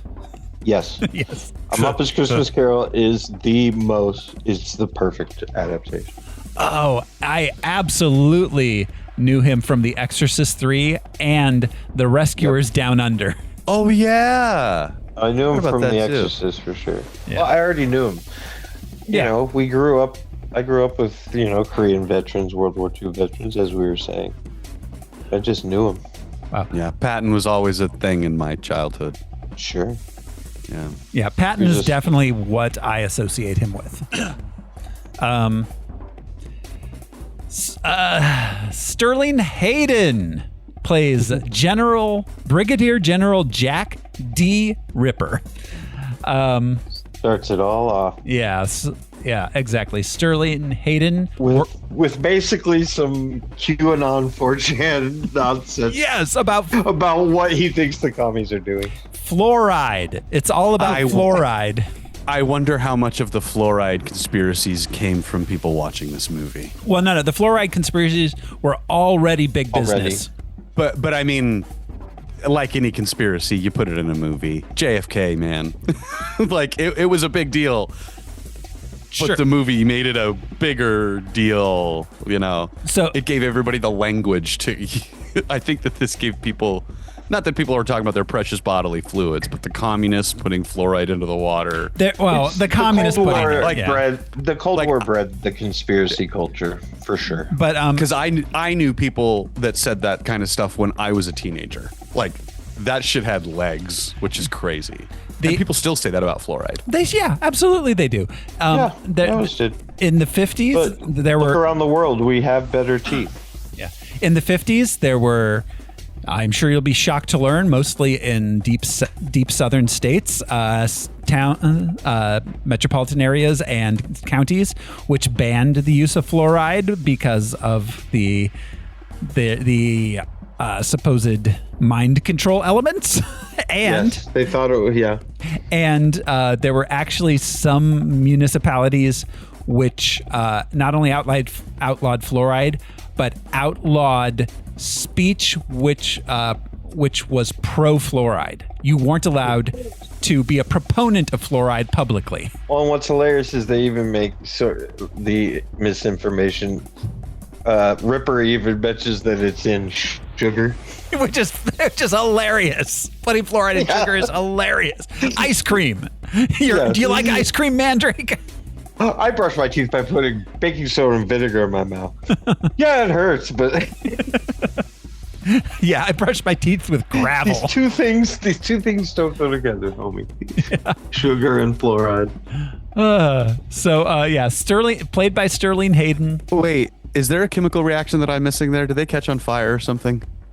No, but that's what fluoride. It's the volcano. Sugar thing. causes the skull volcano decay. Oh, yeah, baking soda and vinegar. Baking soda and vinegar. No. I'm thinking of. It's a great way to. I was clean thinking your sugar drains. and fluoride. Going like, wait, do they explode like potassium and water? No, sugar and fluoride. It's just that your sugar causes tooth decay, and fluoride prevents it. So it's like, yeah. Which makes me wonder: could we make a safer sugar by fluoridating it? Butter. Yeah, it's like It's not chocolate and peanut butter. It's chocolate and sardines. Yeah. It's waffles and naked ladies. It's toothpaste and orange juice. Yes. There you go. Sterling Hayden did a lot of Western and noirs in the 50s mostly. He was in The Asphalt Jungle in 1950. He worked with Kubrick in The Killing in 1956, which is a great movie. Yeah, he was a very serious actor for sure. Very serious actor. He played, he was the police captain in The Godfather. Yep. McCluskey. Yes. The moment that changes Michael forever. Yes. When he goes in and gets the gun out of the bathroom. Mm-hmm. Do you know that Coppola had the set director move the gun from where Pacino, so the moment of panic where he can't find the gun is genuine. It's like they forgot to put it, but I have to keep rolling. That's incredible. Yep. He's like, put it on the right side instead of the left. You could see him fucking searching around for it. Yeah. That's a great moment. McCluskey's a badass. Yeah. Yeah. Piece of shit. Such a piece of shit. When he goes to the hospital. Yeah. Fucking Godfather, man. I hear it's good. He was also in The Long Goodbye in 1973. He had semi-retired at this point, and Kubrick convinced him to come back on for this film, and which kick-started his film career. If he didn't take things so seriously, everything would have fallen apart. Yes. Sterling Hayden taking it seriously was very important to this film. It's interesting the Steve Coogan performance of it, because it's a theater stage play. It's different. Is immediately slapstick. Yes, it immediately comes across.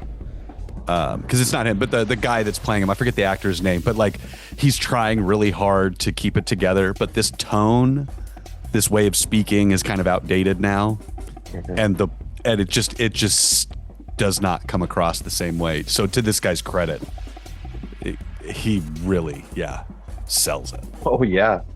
Now that we're living in the MAGA world, it's like, oh yeah, no, I've met him. Yeah, I saw him yesterday. Yeah. How it all comes down to a lone kook. Mm-hmm. Yeah. There are no isolation. Yeah. Now, admittedly, the human error in this scenario. Keenan Wynn plays Colonel Bat Guano, the officer who finds Mandrake. He's like, you'll have to answer to the Coca-Cola company. Oh, that guy. I love Colonel Bat Guano. If that is your real name, that's the one real name we get out of this whole real name shit. Yeah. First time to call it out. Yeah. Yeah, Keenan Wynn. Oh my God, this dude's wow. His full name is Francis Xavier Aloysius James Jeremiah Keenan Wynn. Whoa. The actor's full name? Yeah. Holy shit! Because I saw Keenan Wynn in the credits. He was. Wow. Oh, his dad. Not to be confused with all the other Keenan Wynns at the time. Yeah. His dad was Ed Wynn, who was a famous vaudevillian. Oh yes, he was a Disney voice an awful lot. Yeah. We all know who he is without knowing who. Knowing who he is. Yeah, he was huge on radio. Who was he? He was Mary Poppins. He was Uncle Albert in Mary Poppins. Edwin. But Keenan Wynn is his dad or his son, who played Bat Guano. You'll have to answer to the Coca-Cola. He's not Carnival personnel. He's not Carnival personnel. Oh. And again, it's like it's the literal end of the world, but it's like you can't shoot a vending machine. As we agreed, you can't do that. As we mentioned, Slim Pickens played Major T.J. King Kong. Slim Pickens. We've done a Slim Pickens. Did we do Blazing Saddles? I can't remember. Honestly, I can't remember at this point. I don't think we did. Did we? I think we did. No. We did Young Frankenstein though, right? Yes. Okay. Whew. Sorry to backtrack to Keenan Wynn, but I just found out that he was uncredited as Chester Copperpot in The Goonies. Oh, wild, crazy. So in the newspaper articles, yeah, where there were pictures of him, a photo of him, probably. Yeah. With the skeleton. We'd like to donate his body to Richard Donner. So Slim Pickens, this might be our first Slim Pickens movie. Obviously, Blazing Saddles, 1941 was a big one of his. Pat Garrett and Billy the Kid. If you watch Knocking on Heaven's Door in the context it was intended, it's a great song. Yeah. Instead of an anthem rock annoying. Right. But Slim Pickens did a ton of film of westerns in the 50s. Obviously, that's his voice. What else is he gonna do but westerns? I often mix him up with Andy Devine, which was the sheriff in Liberty Valance. It's like the whole Liberty. Yep. Yes, absolutely. But yeah. He was the voice of Bob in the robot in The Black Hole, the 1979 Disney film that they thought was going to be bigger than Star Wars. He was the voice of Bob? The robot. Yeah. That's crazy. I watched that a year or two ago because I hadn't seen it before, and it's so bad. It's awful. Yeah. And the robot's not really a standout either. It's just another fucking weird part of that movie. Yeah. Well, his last film was Pink Motel. Have you guys seen Pink Motel? Not yet. Yeah, I think so. It stars Slim Pickens and Phyllis Diller, and they own a motel, and they have crazy guests. Like the Golden Palace? Yeah, exactly. Or Faulty Towers?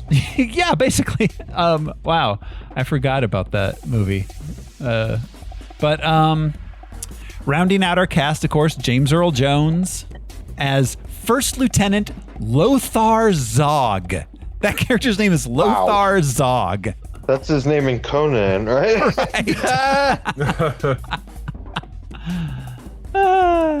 Lozog. Lozo. He did have to cut those bangs though for the movie. It was great hearing his voice come through because it's through the microphone. In the cockpit. So Major. Yeah, just every time. This is CNN. The lone woman in the film is Tracy Reed, who was an English model and actress. This is easily the biggest role she ever had, though she was in Casino Royale, the 1967 one. And she kills it in her small scene. She chews it up. I didn't know when to bring it up, but this movie is mostly phone acting. Yes, a lot of phone acting. It is superb. She was also in A Shot in the Dark. Ah, yes. Yeah. Yes, she was. Did you guys know that she's in the Playboy centerfold? She is the Playboy centerfold lady, yeah. Because they couldn't afford to get a Playboy centerfold. They couldn't afford to get a second lady either, apparently.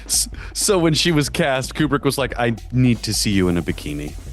And we may need to have you be topless in the movie.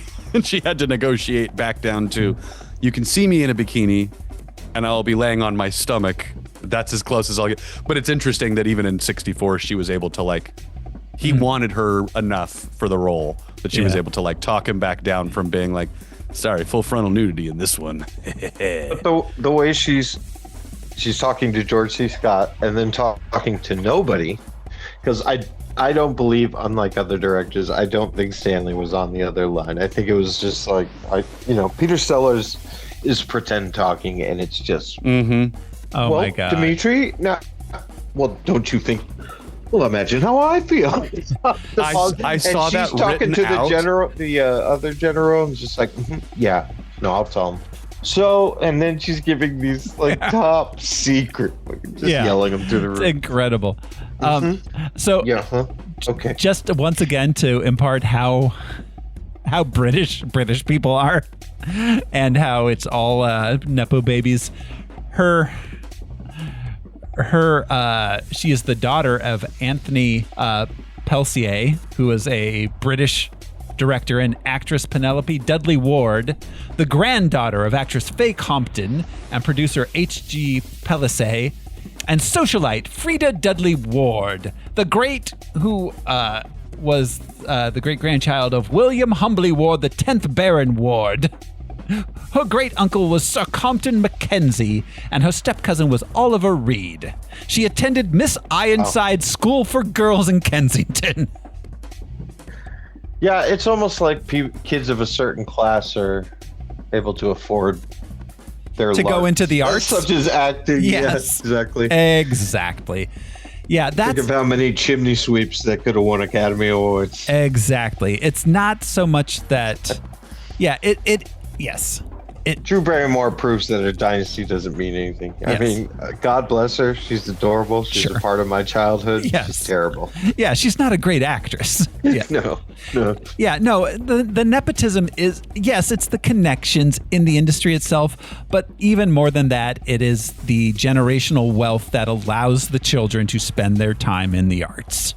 Right. To take acting classes. To take, they don't have to beg for... They don't have to pitch to a loan officer why they're going to make it. Mm-hmm.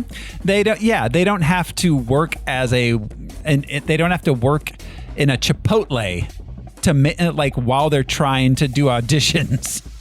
I think it's why acting's getting more terrible, because I don't think you have to suffer for art, but you at least have to mingle amongst your common man. You need to absorb the human experience. Yeah. And behind the gates of Beverly Hills, you don't really get that. Yeah. Like nobody's punched Jack Wade. Jack Wade. I mean. No. So this film was very well received. It has 98% on Rotten Tomatoes. It was nominated for Best Picture, Best Director, Best Actor, Best Screenplay. And in 1994, it was reviewed by Siskel and Ebert. 30 years is a generation, and so maybe a whole new generation of filmgoers needs to be introduced to the greatness of Stanley Kubrick's Dr. Strangelove, or How I Learned to Stop Worrying and Love the Bomb, the 1964 Cold War satire about America's nuclear defense system run amok. And when I'm asked to name my all-time favorite movie, not necessarily the greatest movie of all time, but just my personal favorite movie, this is the one I pick. And it's been restored by Kubrick, and it's glorious. With the great Peter Sellers in a triple role, first as a British officer Mandrake confronting a renegade American general, Jack D. Ripper, played by Sterling Hayden, who has ordered a first-strike nuclear attack on Russia. I'm afraid, sir, I was asked for the key and the recall code. Have you got them handy, sir? I told you to take it easy, Group Captain. There's nothing anybody can do about this thing now. I'm the only person who knows the three-letter code group. The order to attack naturally triggers a crisis in the Pentagon's war room where the president, Merkin Muffley, also played by Peter Sellers, tries to placate the Russian premier kiss-off in a classic phone call. Well, let me finish, Dmitri. Let me finish, Dmitri. Well, listen, how do you think I feel about it? Can you imagine how I feel about it, Dmitri? Why do you think I'm calling you? Just to say hello? Of course I like to speak to you. Of course I like to say hello. Lurking in the shadows is Sellers' third character, the demented German theorist Dr. Strangelove, who relishes the prospect of a nuclear holocaust so he can build a race of supermen with lots of women around. Of course, it would be absolutely vital that our top government and military men be included to foster and impart the required principles of leadership and tradition. Fabulous. The movie today seems as fresh and as pointed as when it was first released, when I saw it as a college kid. Technology run amok, bureaucracy run amok, and Peter Sellers at the center of it all. A great film, lovingly restored. You must catch it at theaters, especially if you haven't seen it before. Well, it's a wonderful film, and it's not dated. It's Not fresh. It could play today. It could have come out today. Right. And we were talking earlier about that great set in the vampire movie. Yeah. Here is another movie with another great set, The War Room. Ken Adam is the set designer. The way that war room, that circle of light, and that map showing those bombers going toward Russia, the way that plays is so much of an underpinning to the effect of the entire movie, and then just one funny performance after another. How many movies, after 30 years, have given us two catchphrases? Precious bodily fluids and perverts. Preverts. How did I get that Preverts. Preverts. Those are catchphrases, Roger. I don't know. Preverts became and you can't fight in the war room. Yeah, you can't fight. Gentlemen, you can't fight in here. This is the war room is the one that I usually think of. Or it can be easily be done by computer. Which president was surprised there wasn't a war room? I forget who it was. Probably Reagan. But somebody, yeah, it was like, where's the big Mr. room? Movie star. Where's the big board? But yeah, someone came in, and it must have been Reagan, because now there is the Situation Room basically is based around the idea of like, we don't have a war room, we need one. Mm-hmm. It's like, you guys work off the phones. We work off the phones and we move. I think the next time that we saw it was Bin Laden, the capture of Bin Laden. And we saw Clinton and Obama and it's like, oh, it's a tiny boardroom. Yeah. It's like, yeah, it's a bunker. Yeah. Yeah. Not a lot of room when you're 60 feet underground. Yeah. Exactly. It's not a big board. Yeah. Yeah. It's a projector screen and a laptop, you know. And on the board is the location of the Soviet sites that this dude already knows about. But he's like, I got to take pictures of the big. No, if they were to remake this, the Situation Room would be a whole thing with how cramped it is. And like, do you know the Wi-Fi password? I can't log in. Oh my God. So thanks Obama, exclamation point. House of Dynamite is the new what's her name? The gal who did Hurt Locker, the bomb. Catherine Bigelow. Bigelow, yeah. But they do that kind of because they're in the NORAD situation, like the head of NORAD room, whatever. But you get this moment where everyone's like, oh no, the shit's hitting the fan. Kind of how everybody gets stirred up when they realize that recall is going to be a challenge.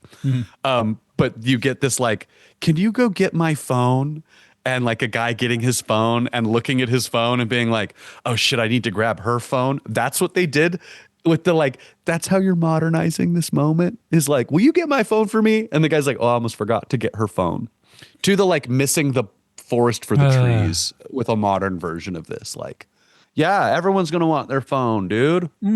That's not that great of a thing to hang anything on. There's nothing there. Yeah. It was bad. Needless to say, House of Dynamite is bad. After watching this 3 times this week, man, it's bad. Yeah, that's what I've heard. I just wanted to point out that the war room in this movie is at the Pentagon, not the White House. That's true. Yes, that's true. Oh, that's why the president's late to arrive too. That makes sense. Yeah. So, all right, that's about it, guys. At We just crossed the 2-hour mark in recording. We're ready to jump into this thing. Well, no, Dimitri. Blast off. It's what we get for doing another Kubrick movie. All right, here we go. This is Dr. Strangelove, or How I Learned to Stop Worrying and Love the Bomb. We open with a text disclaimer telling us that the U.S. Air Force insists that the events of this film are not possible. Yeah. Interesting.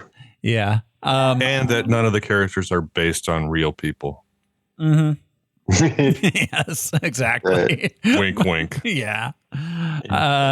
Then we get credit sequence with shots of mountains and clouds with the voice, or we get a voiceover first before the credit sequence telling us about the possible existence of a Soviet doomsday device.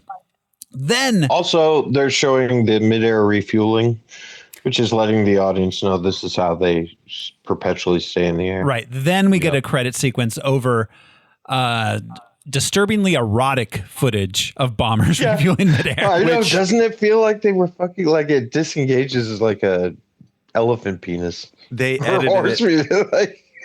edited it to be as sensual as possible.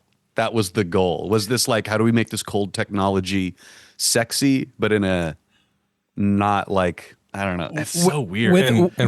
With an instrumental version of Try a Little Tenderness over it. There we go. Yeah, that's exactly what I was going to ask.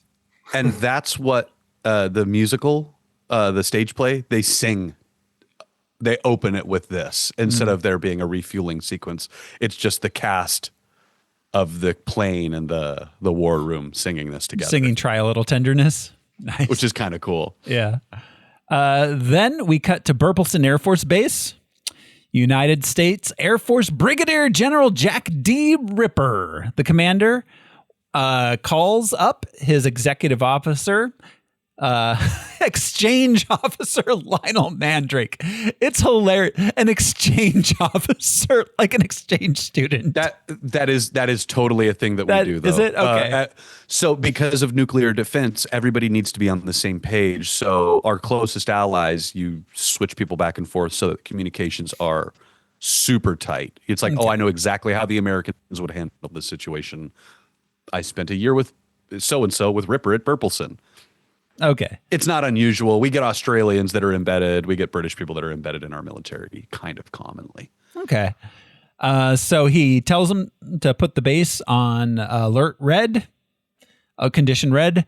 That's locked down. He wants them to confiscate all privately owned radios from base personnel and issue Wing Attack Plan R. And he says R for Robert. R for Robert. Yes. Also, Mandrake, do you recognize my voice? Yeah. Is an insane thing to say to someone that you just called. Yes. No, he's starting off. He's already crazy. Like he's already selling how crazy he is. We don't learn he's crazy. He's crazy from the get-go. At first, Mandrake thinks it's an exercise, but Ripper tells him it's real. He replies, "Oh hell." Is it? It's a shooting war. Is it the Russians? Like, who else was it gonna be, Mandrake? That's all they've told me. I love that he is like so bad at lying, but Mandrake is so like, well, I'm here on permanent loan from the British Royal Air Force. Mm-hmm. I should go along with at least part of it. Like, so weird. Well, and him being so polite the entire time to Ripper is incredible. He's so Britishly polite. Yeah. We get more air footage and voiceover telling us that at the time the order was issued, the B-52 bombers are flying. They have thermonuclear bombs and are 2 hours from their targets inside the Soviet Union. So they were at not the recall point. They're at the like closest point from refueling to Russia. So they were already like, he let them loose at the furthest away they could be. Like they were at the closest they could be to Moscow. Kind of thing. Yeah. He timed this. Yeah, he did. We meet the crew of one of the B-52s receiving their orders, commanded by Major T.J. King Kong. First, he's skeptical. They've gotten real attack orders. They go through all the procedures and verify the codes. He gives his crew a motivational speech. At this point, they call it Plan R for Romeo. Yes. But Ripper says Robert, Yeah. interestingly, which is not the Very military Anglo, radio. Romeo's the UN the version. Romeo's the NATO code. Robert, yes. Robert is Right. something that the United States Police would use. Interesting. What's his name though? Kong takes off his flight helmet, puts it in the safe, and emerges with the cowboy hat. Yeah. Yep, he's like, it's on, like Donkey Kong. But why would you wear your flight helmet if it's the end of the world? I love that's like. Yeah, I'm gonna go down with my Spurs on, which again, knocking on heaven's door. And he keeps his hat in a locked safe. Yep. Yeah. Hey, Stetsons are expensive, man, and that rim can get fucked up on an airplane. Don't touch my hat. Yep. It's a plane full of 19-year-olds, and he's probably like 30. Yeah, he's the old dog. Yeah, for sure. Then we meet General Buck Turgidson. He's having a good time with his secretary. They get a call about the situation. That is the most swinging 60s bedroom. There's He's like got a lots of tanning mirrors. Yeah. Yeah, mirrors everywhere. I wish this was in color. This is the one shot I wish was in color because I just want to see. Because you know it's that like bright yellow that was on patio furniture so much in the 60s and 70s. Yellow and like some pink in there. A lot of pink highlights of like, yeah, absolutely. She just looks so damn good in that bikini. Holy shit, man. I wish 60s bikinis look like that today. And again, the phone acting. And of course, George C. Scott's acting from a toilet. Yes. So he's supposed to be sitting on the shitter. Yeah. But she's conveying basically this top secret information about nuclear annihilation. The guy on the other end's like, all right, fine. And she's so earnestly like, yeah. No, I got it. Yeah. So he says, yeah. So no, and eventually he comes out and she's like, Buck, I wanted to have some fun. It's 3 a.m. You don't get that feeling. Yeah. Yeah, you do not. Meanwhile, back at the base, Ripper addresses his troops over the loudspeaker. Commies bad, kill everything within 200 meters of the base. The enemy will come even dressed in the uniform of your compatriots. Oh, yeah. And that's such a great line later. Like, wow, they got some really realistic, like they look just like us. Yep. God. Yep. Meanwhile, Mandrake finds a radio that was missed. He turns it on with his early 60s like mod jazz.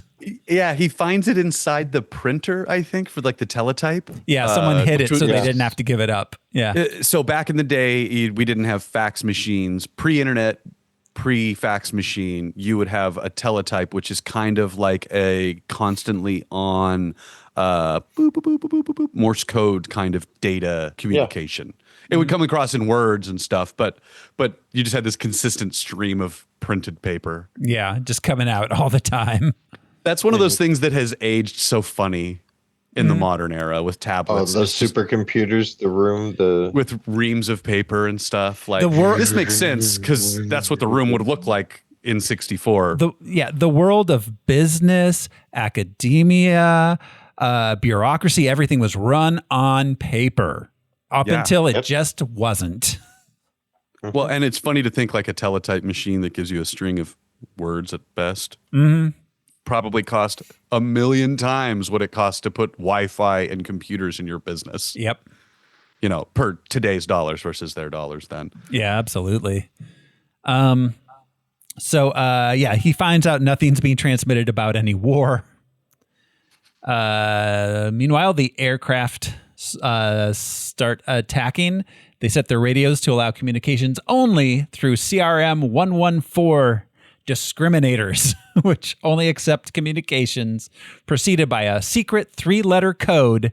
That code is known only to General Ripper. And that's essentially how code systems worked at the time. Yeah. basically. But then, just to illustrate the fragility of the system, all these fail safes, like, well, can we call them? Well, no, because that's part of this lockdown procedure. Yep.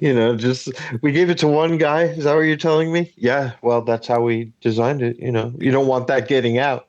It's like the two guys on a submarine with the keys. It's like, okay, cool. It takes two guys to turn it on. How do we stop the submarine from launching that, though? I would have the fail-safe code on a Post-it note in the cockpit. Yes. Yes. Maybe we should turn around. Like, no, one guy. Mm-hmm. One guy can have an aneurysm. Yeah. Yeah.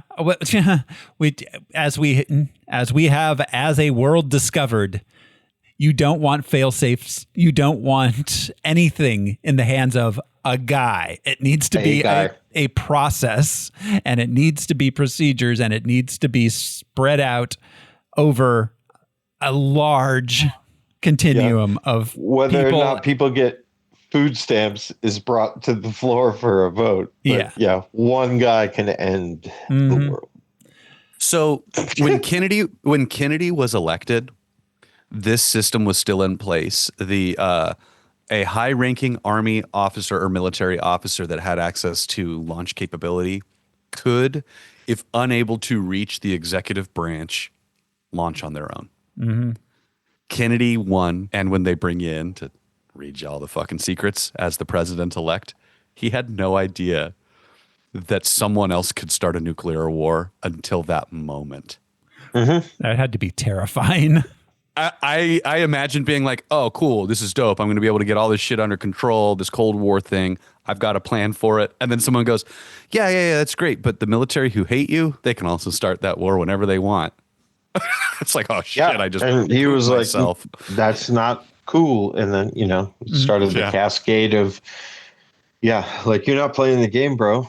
The military-industrial complex. You're supposed to be in on it. Mm-hmm. Civilian control of the military versus military control of civilian government. Yep. And the recognition that we don't need these bombs and we don't need to flex them and we don't, stop talking about that. That ratchet only goes one way, and we have to start unratcheting it sooner rather than later.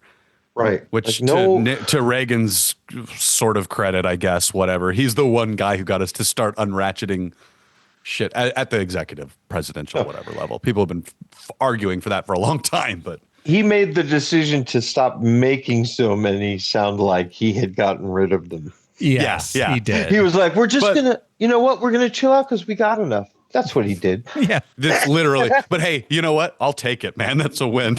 Well, and absolutely. But he didn't stop the arm. Yeah. Let's stop it destroying ourselves once over. We don't need to do it twice or three or a dozen times. Reagan had the luxury of coming in in the 80s when we already knew that the Soviets were on the brink of bankrupting themselves from this. So he didn't need to keep making more. He had that luxury. Yep.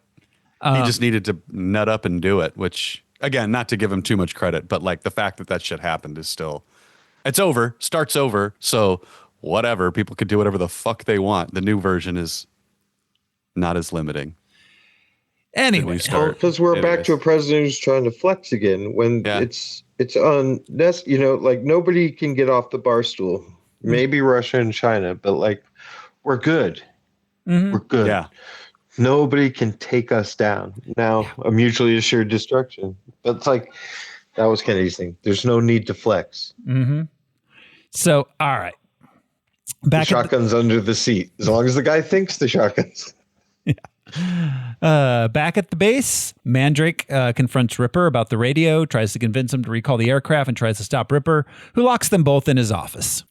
Because he's like, I don't even know if I can trust Mandrake. Yeah. In the war room at the Pentagon, Buck Turgidson debriefs President Merkin Muffley and other officers about how Plan R enables a senior officer to launch a retaliatory nuclear attack on the Soviets if all of his superior officers have been killed in a first strike on the United States. Can we really judge the efficacy of a program by one mistake? Yeah, yes, it's now granted the human error There's nothing but human error. Like, now granted, the human error in this case. No, and I was like Brian. Oh, go ahead. No, I was just going to say the whole like I was under the impression that only I had the authority to order for strike. That's true, and I hate to judge a situation before I have all the facts, but it appears that General Ripper exceeded his authority. Yeah. God damn it! If this is not how the world ends, it will be a fucking miracle. Mm-hmm. Yeah, it's going to be very close to this, and the stalling, the wasting of time. The niceties. Now, Dimitri. Oh. And like you said, debriefing the president, like Brian was saying, like the things the president doesn't know. Because the politicians, up until that point, his job is to win an election. Yeah. Then he finds out how it worked. And George C. Scott even reminds him that he signed it. Mm-hmm. Yep. That's hard. That's hard, man. Yeah. Because as a president, your job is to sign shit and you buck stops with you. And you have a lot of shit to sign. Yeah. Politics meet pragmatism. Normally they are not ever married. Yeah. But here you have politics working with, we've got a time. We got with less than 2 hours. With the caveat of if you care at all about any of it, being president is a really fucking hard job. Right. If you actually care, if you're trying to make measured. If you're trying to actually do a good job. And that was the JFK and to his credit, the Nixon policy. Like, let me call this guy. Mm-hmm. Let me call and talk to Khrushchev. Because that's what they're dirty good at. commie. I know, but let me call him. Yeah. Their only skill is pressing the flesh. That's it. Like, let me talk to the meth head first. I mean, okay, this isn't going anywhere. I mean, W was W, but he wasn't wrong. He was the decider. That was right. Exactly. Wasn't good at making decisions, but again, just like months before that, just a guy who raised enough money to run our system is so great. Yeah, a guy whose grandfather tried to do a coup against FDR. Yeah. Anyways, it's just wild we listen to those men. Not that I think generals should run the world, but like, yeah. It's wild we listen to anybody. Just laughing at the. Yeah, why do we listen to anybody? Let's bring the computers. Let's let AI run the world. I don't care anymore. They can't do worse. I'll listen to somebody if they make a good argument for me to listen to them. Well, sure. That's until then. it. Yeah. Until then, sorry. Make your argument first. But now we live in this age where, he could press a button and end all of our lives, but he also thinks the Joint Chiefs are a bunch of clowns, bunch of losers. It's just like. So, all right. To try every code combination to recall the order would take 2 days. So Muffley orders the army to storm the base and arrest General Ripper. Turgidson, go ahead. Another good name, General Faceman. Yes. Yeah. Essentially storm the base not to take this guy, but to get him to answer the phone. Yeah. Because they didn't know what was happening. Mm-hmm. They didn't know. He's like, let me just talk to him. Let me just talk. But again, we only have 20 minutes till they're in airspace. 2 hours till target. Yep. Because the obvious thing is that Ripper exceeded his authority. Yeah. But the benefit of the doubt is, damn, did the Soviets invade a base and take a base? And are they holding a base? Did they give the commands from the base? How did they get all this information? Like, that's the paranoia. Like, we have to send a team. Holy shit. Yeah, because they don't know if it is true or not. But it's like, dude was sitting in his office cooking up these weird ideas in his head, and then finally today something, which and Mandrake. That's the point. Is like state-run media, such as the radio, that they wouldn't be broadcasting. Russian emergency broadcasts of the Americans are coming. Yeah. Instead, it's just jazz as usual. Yeah. Turgidson suggests that they actually just go with it. Muffley says no, and he decides to bring the Soviet ambassador, Alexei de Sadetsky, into the war room. Let's see. We come He's back. He's got to see the big board. He'll see the big board. He's going to see the big board. You can't see that. He's going to know. The way he's closing and gathering up all his folders and holding them to his chest.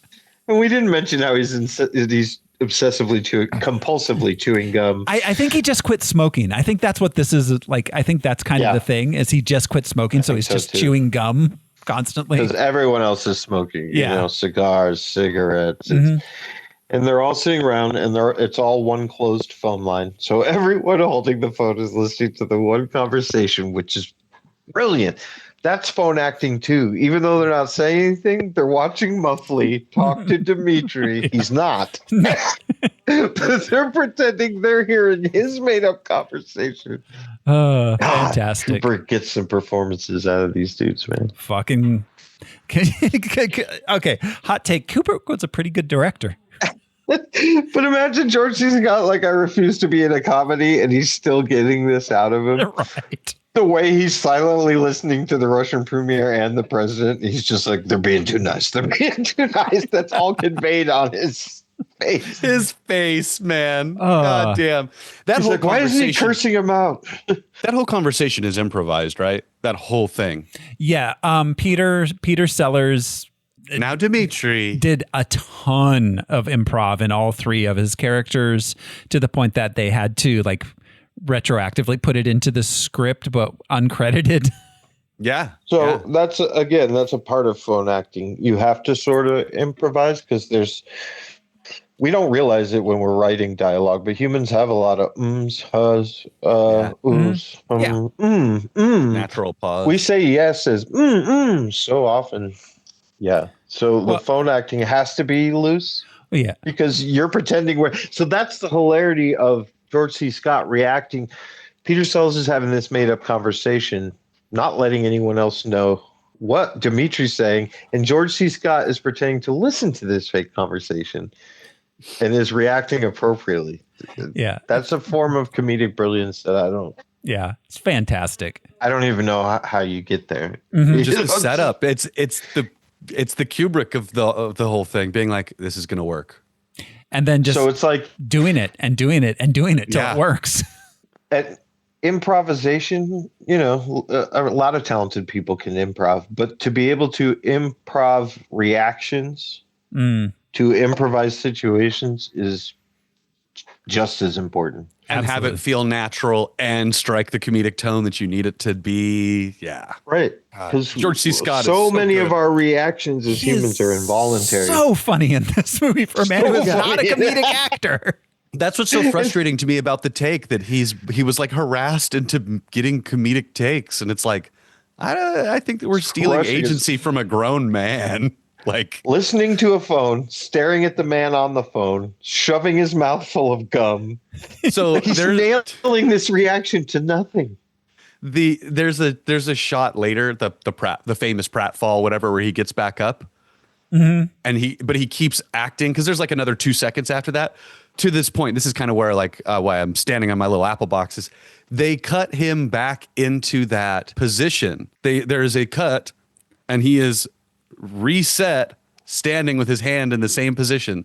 Like the dude's cooperating. Well, what the fuck? Well, okay, so Kubrick apparently, because of all the improvisation and because Peter Sellers says he didn't know if he'd be able to do the same improv twice, he had 6 cameras running simultaneously for most of this film. Because how is that Strangelove stuff on the page? How is the little, like the hand totally on its own? The cigarette ash everywhere. Yeah. He's covered in cigarette ash. Yes. So the glove that Strangelove wears on his hand was Kubrick's glove. Kubrick would wear those gloves to adjust lighting rigs. And Peter Sellers said those are creepy as fuck. Give me one of them. Just having the one from. Yes.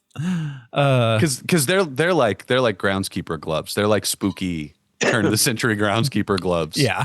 Or in 50s, 60s, and 70s suspense or thrillers, the Strangler. You often see those gloves coming at the throat. Yeah. Like, oh shit, he bought those gloves.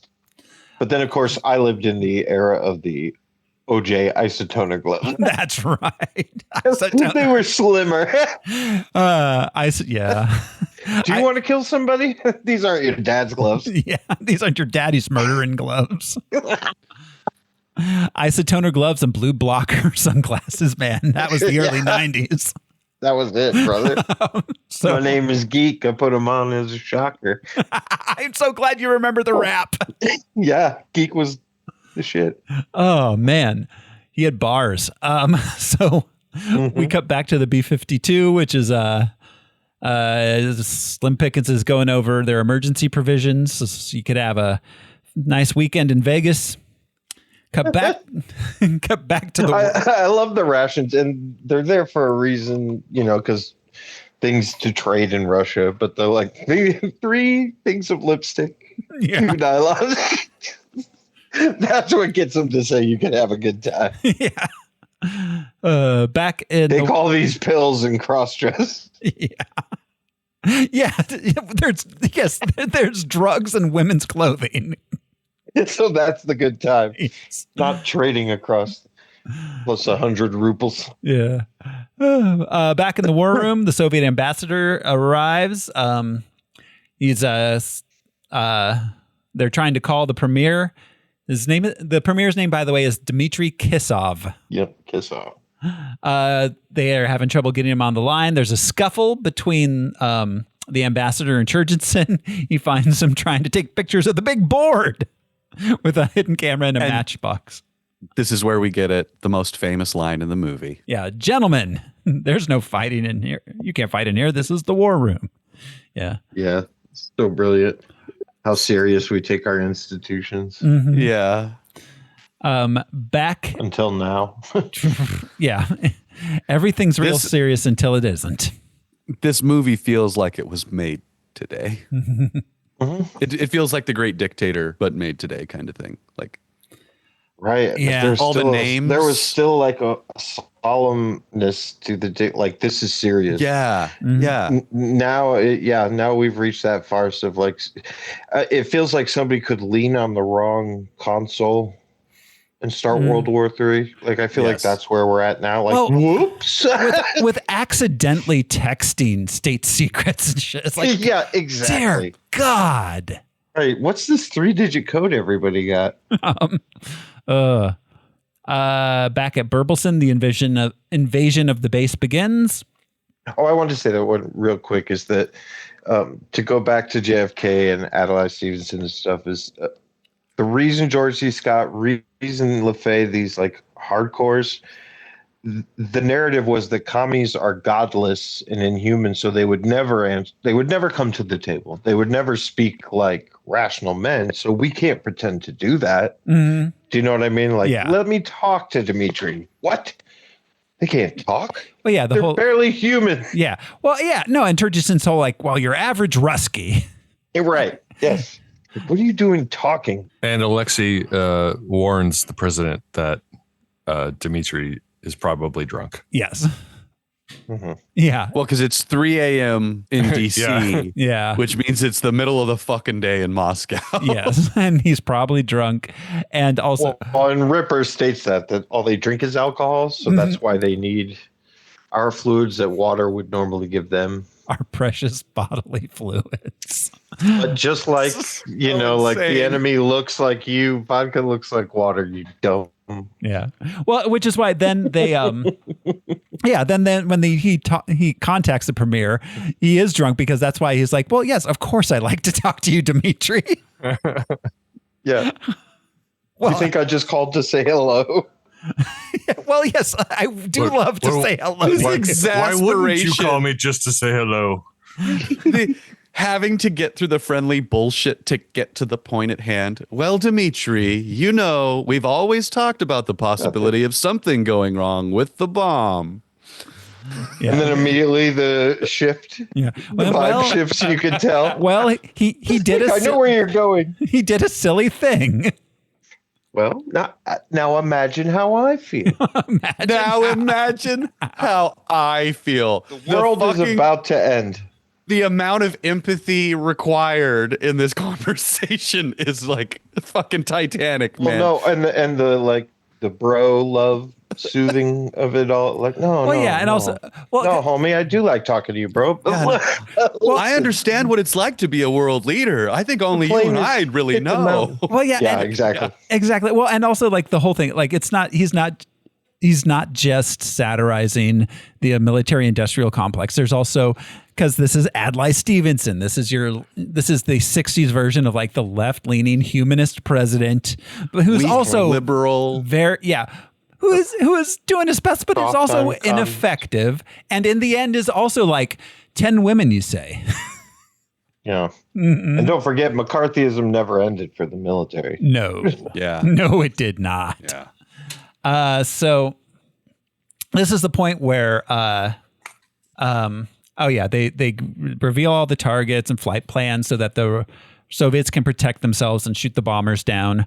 Ripper tells we cut back to the base, and Ripper tells Mandrake about the fluoride and the bodily fluids. Then they start getting hit with gunfire. Ripper pulls out his own gun. Is that like a 50? That looks like the nose cannon from a fucking A-10. I have no idea what this giant. And he's holding it way up on the barrel. Yeah, he is. Like, and he'd be cooking his hands. And he's keeping it in a golf bag. Yes. Yeah. And he can't easily get it out of. That I respect. Having a fucking chain-fed machine gun in your golf bag in your closet. That's pretty awesome. The subtle nods of paranoia. Like, he runs an entire base. All of the weapons are at his access, but he keeps that in there in case what? Who sees it? Yeah. In case this exact Did he sneak that onto the base? Yeah, I guess so. Has he taken it out on the golf course? Oh, that's absolutely. a real question. Oh my God. He has it on the golf course just in case. So then the ambassador talks to the premier, and he tells... And his office essentially is in the center of the base. Right? Yeah, sure. It's not even near the perimeter, so he's just firing out the window. He doesn't know if he's hitting his own men. He has no idea. He's nowhere near anything that he'd want to shoot. His convictions are strong. Yes. But we'll get there. Ripper's a fucking coward. Yeah. Yeah. That's why we're in this whole scenario. Mm-hmm. Because he's afraid that the Russians are going to win. Yes. Well, that they may have already won. Yeah, it's a Hitler in the bunker thing. Yeah. Like, I don't want to face those dudes. Yeah. They seem mad. Yeah, he talks about how he doesn't know if he'd stand up to torture. It's such a fascinating conversation now as an adult, because as a teenager, I didn't really get it. Not that I've been tortured, that I really get torture now as an adult any more than I did as a 17-year-old. I would be so easy to torture. Oh, no. I'll tell you. What do you want to know? I'll tell you everything. I was bending down near the dryer when the buzzer went off. But when he asks Mandrake, like, you ever been tortured? You think like, oh shit, Mandrake's gonna have a real rough go of this. He's gonna grill him to see if he's a Soviet something or other. No, he's just looking for someone to reassure him that he can survive torture. On the also, chin like a good British gentleman. Yeah, yeah, torture. You can imagine. Yeah, it's not the swine. Not fun to talk about. Did you break? Did you give him anything? I don't think they were really asking me questions. I don't think they really wanted any information. Yeah. I think it was a real personal thing. Which, to the nature of torture, is probably truer than anything about people who torture for information. Is like, we might get lucky. I don't know. Fuck, let's just torture him. We tortured the last guy. Well, that's how torture works. It's been just shown. Keep torturing people. It's been shown. It gives you information. Yeah, it's been shown generation after generation that torture is not an effective means of acquiring information. Yeah, most people who are in the position to be tortured will die for their convictions. Or they'll tell you anything. They'll tell you that they invented the Hindenburg and that was all there. And there is no way for you to discern what is real information and what is not. It's not effective. A person will go from sincerely saying, I don't know, to I'll tell you whatever you want. Mm-hmm. Like that. Yes, that's the whole point. So anyways, okay, so back at the Pentagon, the Soviet ambassador tells them about the doomsday device that will basically destroy Earth, making it uninhabitable for 93 years. It can't be deactivated. It is programmed to explode if any such attempt is made, and it's going to go off if they're attacked. No one has to activate it. Where did you get this idea? We did it because we were responding to you. My source was the New York Times. I love that. You read it in the Times. God damn, that shit will never, until the New York Times ceases to exist, this shit will always be funny. Because the New York Times will always step in it. Yeah. Always. Well, and back then it was the paper of record. Yes. Yeah. Everyone just accepted that. But then it is also funny that, it was probably an editorial. It was probably somebody's like essay on like what could happen. Exactly. Well, like, no, a doomsday device. And they're like, it was Strangelove speaking contemporaneously off the cuff. That's what it was. It was Strangelove saying, we've considered a device because it's necessary. He's just in the process of selling it to the federal government and hasn't accomplished that goal yet. Exactly. And this is a point where George C. Scott's like, that's a good idea. Yes. I wish we had one of those doomsday devices. Yep. And wish I had me one of them slingshots. And this is the point where we meet Strangelove, finally. Who's been sitting out of the It's just been in the dark. Smoking. We've talked about we've mentioned the pratfall several times, where George C. Scott trips and rolls and jumps up. That was actually an accident. Oh. Yeah. Yes, it was unintentional, but it was so good. He just like nothing ever happened. Like it's an incredible pratfall. Like trying to walk off a trip. You're walking down the sidewalk, trying to play it off. I'll go. So this point, Dr. Strangelove has been sitting in a chair. Yeah, and unnoticed. Unnoticed. I would have clocked that guy right away. So Strangelove talks about the whole thing, saying it's an effective deterrent if everyone knows about it. Yeah, that is a funny thing. And he says Kissoff wanted to reveal it the following week at the party congress. It was to be announced next Monday. Yeah, it was their big surprise. Yes. The coming out party for the Doomsday Device. Exactly. This being the final piece, because there's one more piece that makes the doom of humanity like inevitable. But this being, it's not, it doesn't work if it's a secret. The premier loves his surprises. But it's just, when there's mutually assured destruction and you're going to flex, everybody has to know about the flex. We have to know. Yeah. Like, what do you mean you're announcing it on Monday and you turned it on already, dude? Yeah. Like, fuck. You should have turned it on Monday. Yeah. Like in front of cameras. Exactly. Or we built announce the it when it's sewage done. treatment plant before we had the community meeting. Yeah. What are you going to do? But that being the final, like, truly, that's pretty much it. It's up to the crew in the plane to save humanity at that point. Yep. That's it. And to Strangelove, it's already a foregone conclusion. He's already talking about like we need to get in these mine shafts now. Yeah. Well, but also, no. So, but basically, if the Russians can shoot down the planes, like that's what they're after at this point. Just shoot down as many of the planes as you can. Which they did 3 out of 4. Yeah. They recalled everybody except for 4 that were out of communications. And initially, they thought they shot down all 4, but we'll get there. So we're back at the base, the U.S. Army. 843rd. What's that? Sorry, the 843rd. Yeah, the base. They gain control of the troops. Gain control of Burpelson.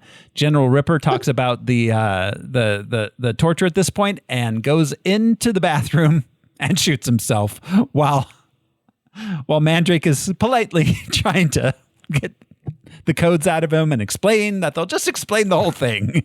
And why don't we play a game? And politely holding his giant gun. Yes. Yeah, and why he drinks grain alcohol and rainwater, just all of his. But I don't think he was ever tortured. No, he was not. He's so afraid to be. Yeah, he's a coward for sure. Yeah, he says absolutely he was not tortured.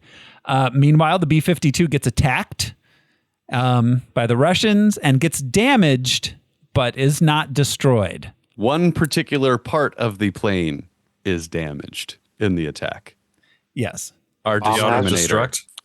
Oh, well, the discriminator is destroyed because you need the discriminator to receive the message. Yes, that's the more important one. Yeah. The destruct is important for them in the plane, so that way there's no stopping them, I guess. Yeah. And then the bomb hatch is to say, we see that but later. they find a way around that one. Sure. But these little mechanical, but that would happen. Yeah. Mandrake looks at the doodles on Ripper's desk and figures out the code because, of course, he's doodling the code. Precious. Purity of essence. Purity of essence. Yeah. Our precious. What is he? There was another one, too. He kept switching between OPOE and POE. Mm-hmm. I watched it with the subtitles on for the first time, and it's really funny him trying to figure out the way that it's written on screen, him trying to sort out what it is. It's his. I don't know if that was written or if he had parts that he was like reading from to improvise off of. But damn, that shit's so snappy when he's trying to sort the code out before he even gets into the conversation with Bat Guano. Bat Guano. It's purity of essence and peace on earth. Peace on earth. Right. Yeah. Yeah. Because that's shown throughout the movie. Like peace at what is it? Peace at all costs. Yeah. Peace is our profession. Peace is our profession. Peace is our profession. Right. You know that was the sign at the base. Yes. You know what this sequence reminds me of? A lot of weapons, but played so differently. Jack's dead. Jack Ripper is dead. Yeah. He finds the notepad. And he's reading Purity of Essence. It reminds me of when we find out that Jack has been typing "all work and no play makes Jack a dull boy." Oh, that string sound of that, like yink, yink, yink, yink, yink, yink, like the peak of terror in The Shining is that moment, kind of. This is that, but also like not horrifying, kind of funny. He's kind of lost his shit, clearly. He just killed himself. That established that he's lost his mind. Not to mention the nuclear war thing. But the way that they play it is so similar. Yeah. Because it's Kubrick, and he just has his language of filmmaking or whatever. But it's so similar to that scene because everything kind of falls apart at that point on. Because Mandrake now can do something. Yeah.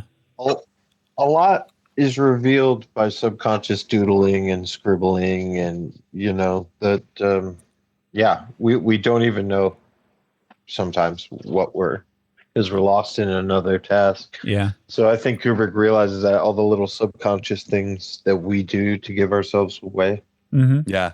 Now, no play. Yeah, Jack. Obviously, he's lost his mind. It's slightly different, but yeah, the little window. You're right. The ghost bartender made him do it. But, yeah, he made decisions before he went to the hotel. Oh, sure. We talked about that. Yeah, I don't for think 3 hours we talked about that. I don't think it's about drinking as much as we thought it was when we went into that movie. Yeah. No, so Jack Nicholson problem. So then Colonel Bat Guano shows up. He thinks that Mandrake shot Ripper, but Mandrake finally convinces him to that he has important information, and convinces him to let him call the Pentagon. I love it because we don't see Ripper. He's so good at this because you could have showed a guy, you could have showed blood under the door, but just the door being held by a body because the body goes limp when it dies, and then Bat Guano cracking the door and going, "You shot him while he was shaving?" Yeah. It's the same reason why they sent the army to the base, because, man, the Russians might have done this. Clearly, no American general would ever be crazy enough to do anything like this, ever. Well, and also the comedy of, you're in a locked room. Now there's a dead body. It doesn't matter anything that happened up until that point. All that matters is what's going to happen when the door gets opened. Yep. So it's like standing there with the gun in your hand. Like you picked up the gun after you walked into this room of 6 dead people. Yeah. But when the door opens, you're the guy holding a gun. Exactly. You shot him. He shot himself. Yeah, that's a likely story. Exactly. So meanwhile, back on the B-52. That was our community. Somebody chloroformed all of us. Who are you? Oh my Suddenly God. we're us. And then he chloroforms himself and because he panicked. Just like suddenly trying to convince this guy you're a part of a group. He chloroformed us. Yeah, someone chloroformed us. But then he re-chloroforms everyone afterwards too because he panicked. It's like, who are you? That scene was hilarious. Okay, so the B-52, since it's been damaged, the navigator tells Major Kong that they have enough fuel to hit their targets, but they won't be able to make it back, or they can ditch the mission and return safely. Major Kong decides they're going to continue on the bombing. To conserve fuel, they go fly low below radar, and they switch targets because they can't make it to one of their 2 assigned targets. So they pick a third target that they weren't assigned, which is another thing they do that dooms humanity. And that's called officer's initiative. And every officer in the military, every service member has the ability to go, it's not going to work.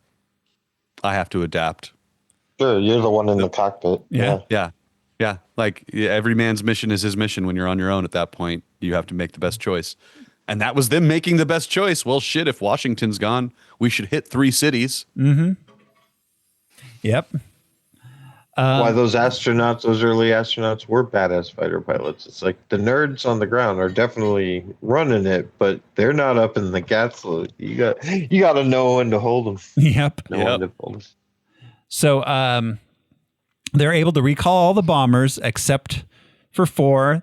3 were shot down. The one they thought was shot down, so they all celebrate, but then they get word that it was not confirmed down. And that is, of course, flying too low. Yep. So the president calls the premier again, tells him to just find it and shoot down the plane. There's no other option. He tells it it was assigned to one of these 2 places. Just look for it in one of those 2 places.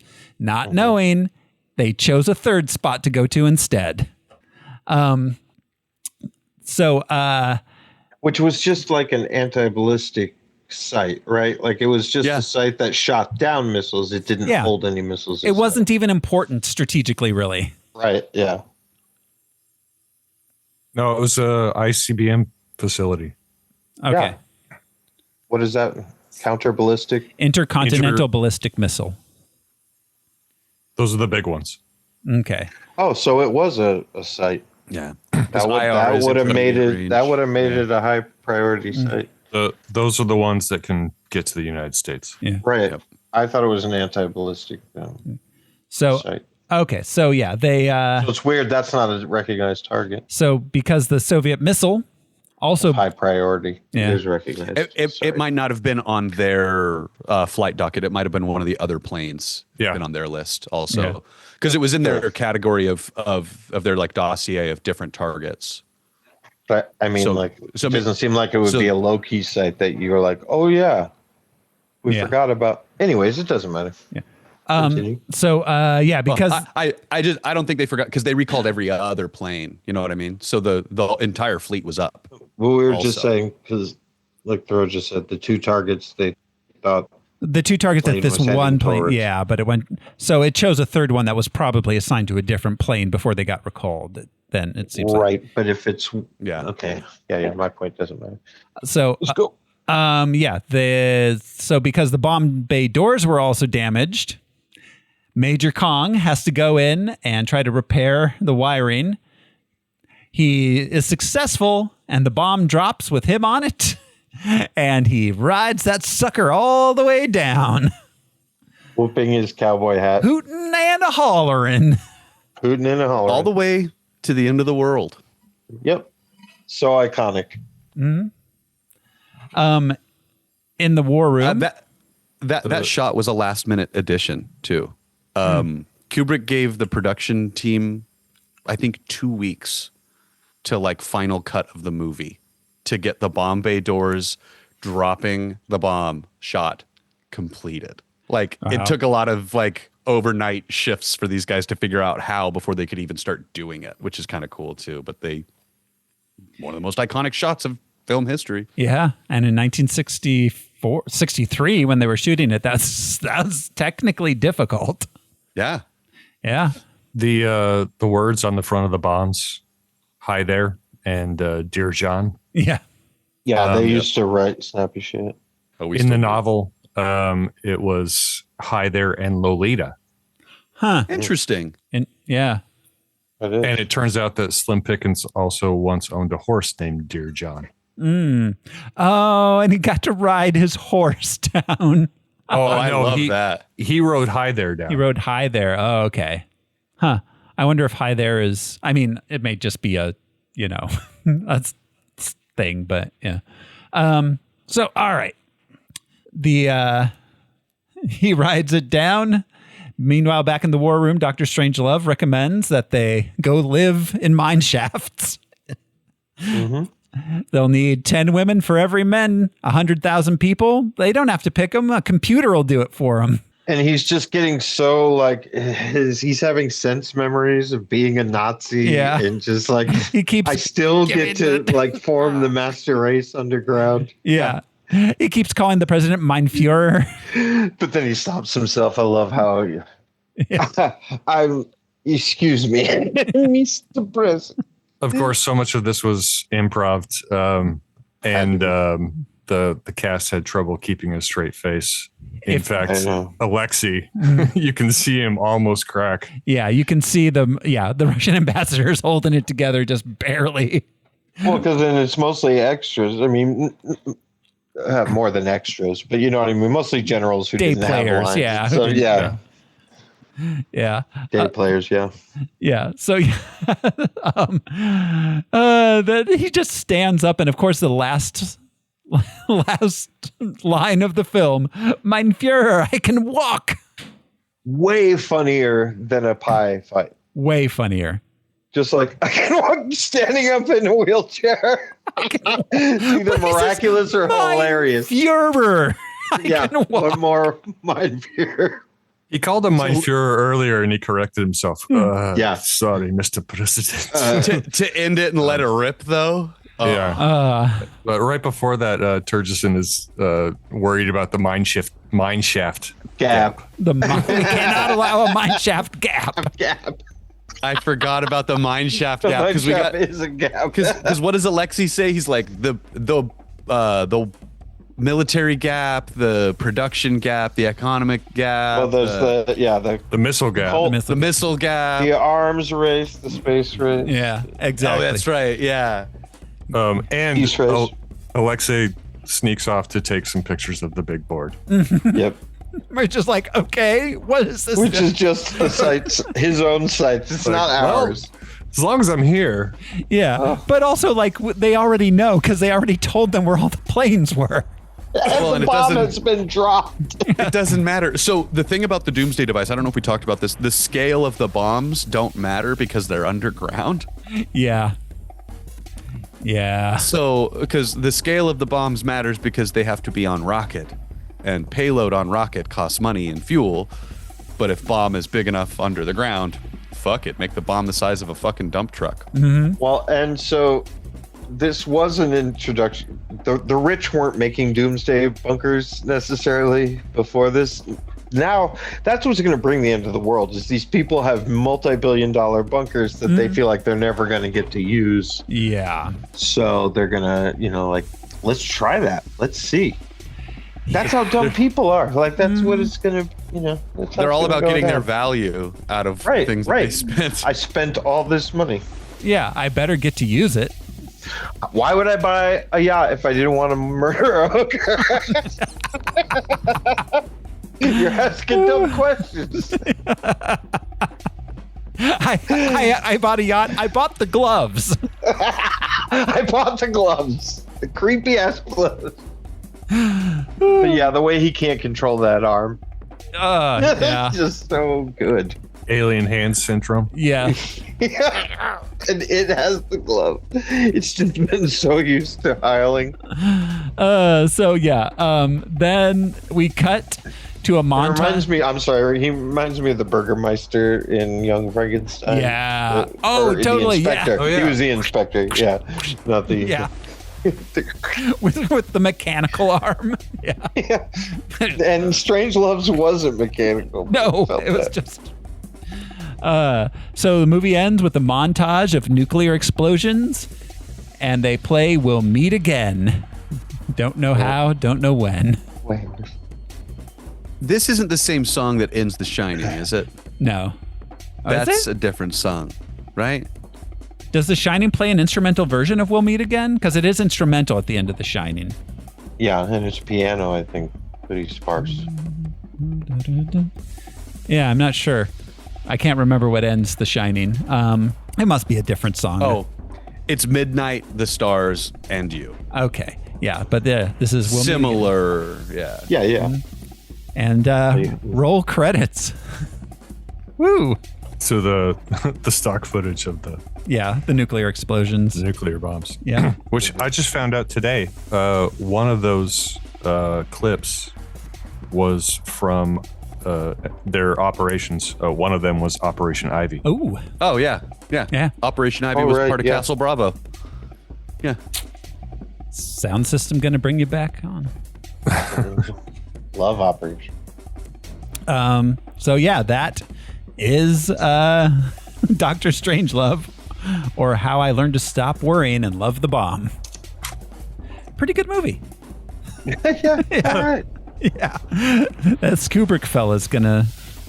Interesting to have Gene say this is his favorite, possibly, film of all time. I was impressed. Yeah. That he said that. Yeah. Because I thought it was like a My Dinner with Andre. I had heard he'd said Saturday Night Fever was his favorite movie of all times, which was that makes more sense. But this is pretty telling that this is his favorite. This says a lot about his other judgment calls, I think. Yeah, Gene is.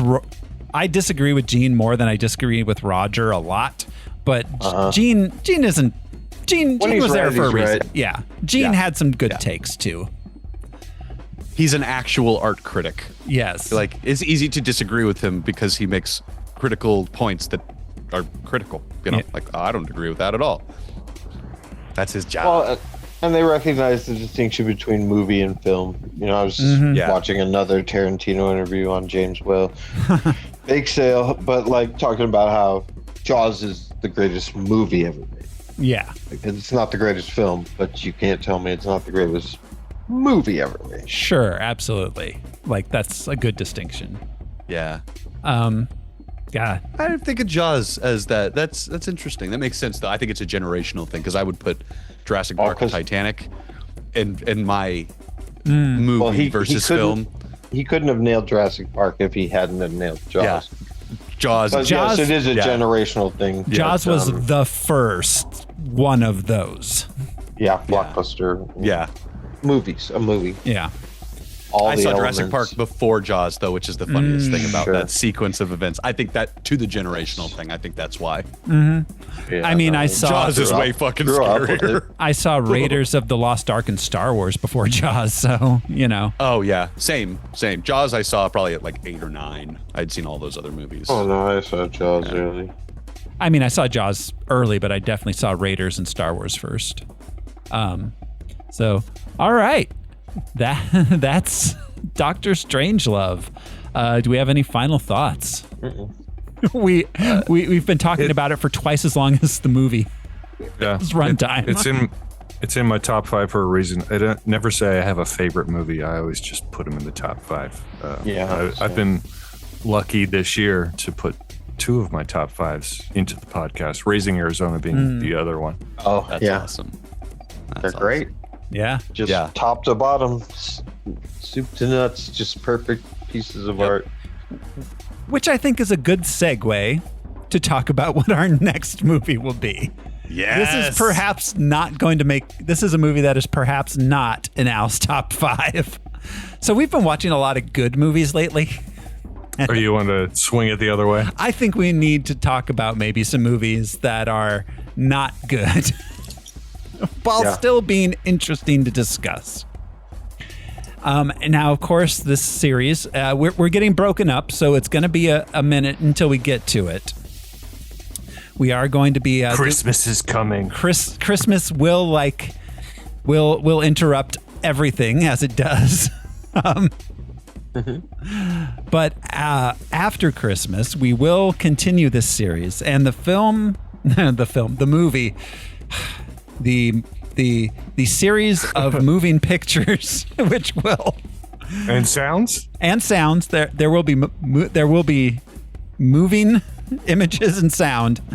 And the second hottest guy in school. Kinda, yeah. The second hottest guy in this family stars in it. Well, wait, is it a Hemsworth? Baldwin? No, it's not a Hemsworth or a Baldwin. I thought the same thing. So the modern. So the theme is the theme is not post-apocalypse, but during, not exactly apocalypse. We might pull back. Simmering. It's pending. Yeah, pending apocalypse. The movie we are going to be discussing next time in this series is The Happening. M. Night Shyamalan's The Happening. No, I think something's happening. Starring Marky Mark Wahlberg. Oh, I haven't seen this one. I don't think I've seen this one either. Yes. What? Oh, this movie's crazy. Do you know what's happening? Don't tell them, John. I don't think I do. I don't think I remember what it is. Good. I'm sure I've heard it, but I don't think I won't remember. tell you because you're going. I'm assuming to be so it's angry. Catholicism. I mean, I'm not. Yeah. Is it a raincoat? Say hi to your mother. Yeah, is it rain? Is it a raincoat? It's dumber than rain. Stop. It's dumber yeah. than I'm not rain. going to say anything else, but it's, I know what it is. I remember too. Shut up. Okay, shit. Shush. yeah. So it's when M. Night when we're like, all right, pack it in. Dude. Is this the one with Tom Cruise's ex-wife? No. This is Kidman? Zoe Deschanel. Katie Holmes? This is Zoe Deschanel. It's Marky Mark's wife. The Happening. Maybe is I'm a thinking of a ukulele. different movie. I'm thinking of a Good. Are you thinking of like The Good. Others or something? I don't know. I think so. But no, this is Something with foliage. This is Marky Mark. And he plays a college professor. Yeah. What is he teaching? Fucking lacrosse? What do you think's gonna happen? Hey, I don't know. Yeah, no offense, but I hope you get Lou Gehrig's disease. This stars Marky Mark. Marky Mark, Zoe Deschanel, and John Leguizamo. Oh, and The Pest. It's All right, we'll just stop now. yeah. This is possible. So that's next week, The Happening? Not next week. This is going to be a while. right, we have our This is the Patreon. next in the series, so we've got some time for it all, to let it all happen. So this will be January or something. This will probably be in January. Yeah. Released in January. By the time we get to it, yeah, it'll be coming out in January. So there's a minute. So, that's it for this one. Next time on Harmless Phosphorescence, we will be venturing into our Christmas season. It's coming up. So we don't have the lineup for that yet, but we will by next week when you're listening to this. Until and become a patron. Yeah, so you can catch our next movie, which is going to be movie. The Fall. Yeah. So that's it. Just in time for winter. But don't worry, next summer we will be watching Winter's Bone. You're Bone. Your winter is our fall, so deal with it. Yeah. I don't know what that means. Well, until then, thanks for hanging out. We don't even get two fall seasons until December. Yeah. Yeah. Oh, yeah. Yeah. Actually, where we live, sure. So, but until then. Hour. Those legs got to your brain, Thoreau. Catholics. Yeah, Catholics. Us. Until then, thanks for hanging out with us all. This has been your host, Thoreau Smiley. And I am going to have to answer to the Coca-Cola Company. I'm Joshua C. Nope. I'm Josh Backguano. That is my real name. I'm Brian Lesh, and I'm going to go get my photos of the big board developed. And I'm Alaric Weber, and I'm in line for some important promotions and personal citations now that this thing's over. I love that. Yeah. The cognitive dissonance. Yeah, once this is over. He thinks there's going to be like a Star Wars type medal ceremony. The pearly gates, maybe. Jesus. Exactly. We'll see you next time, everyone. Bye. Boom.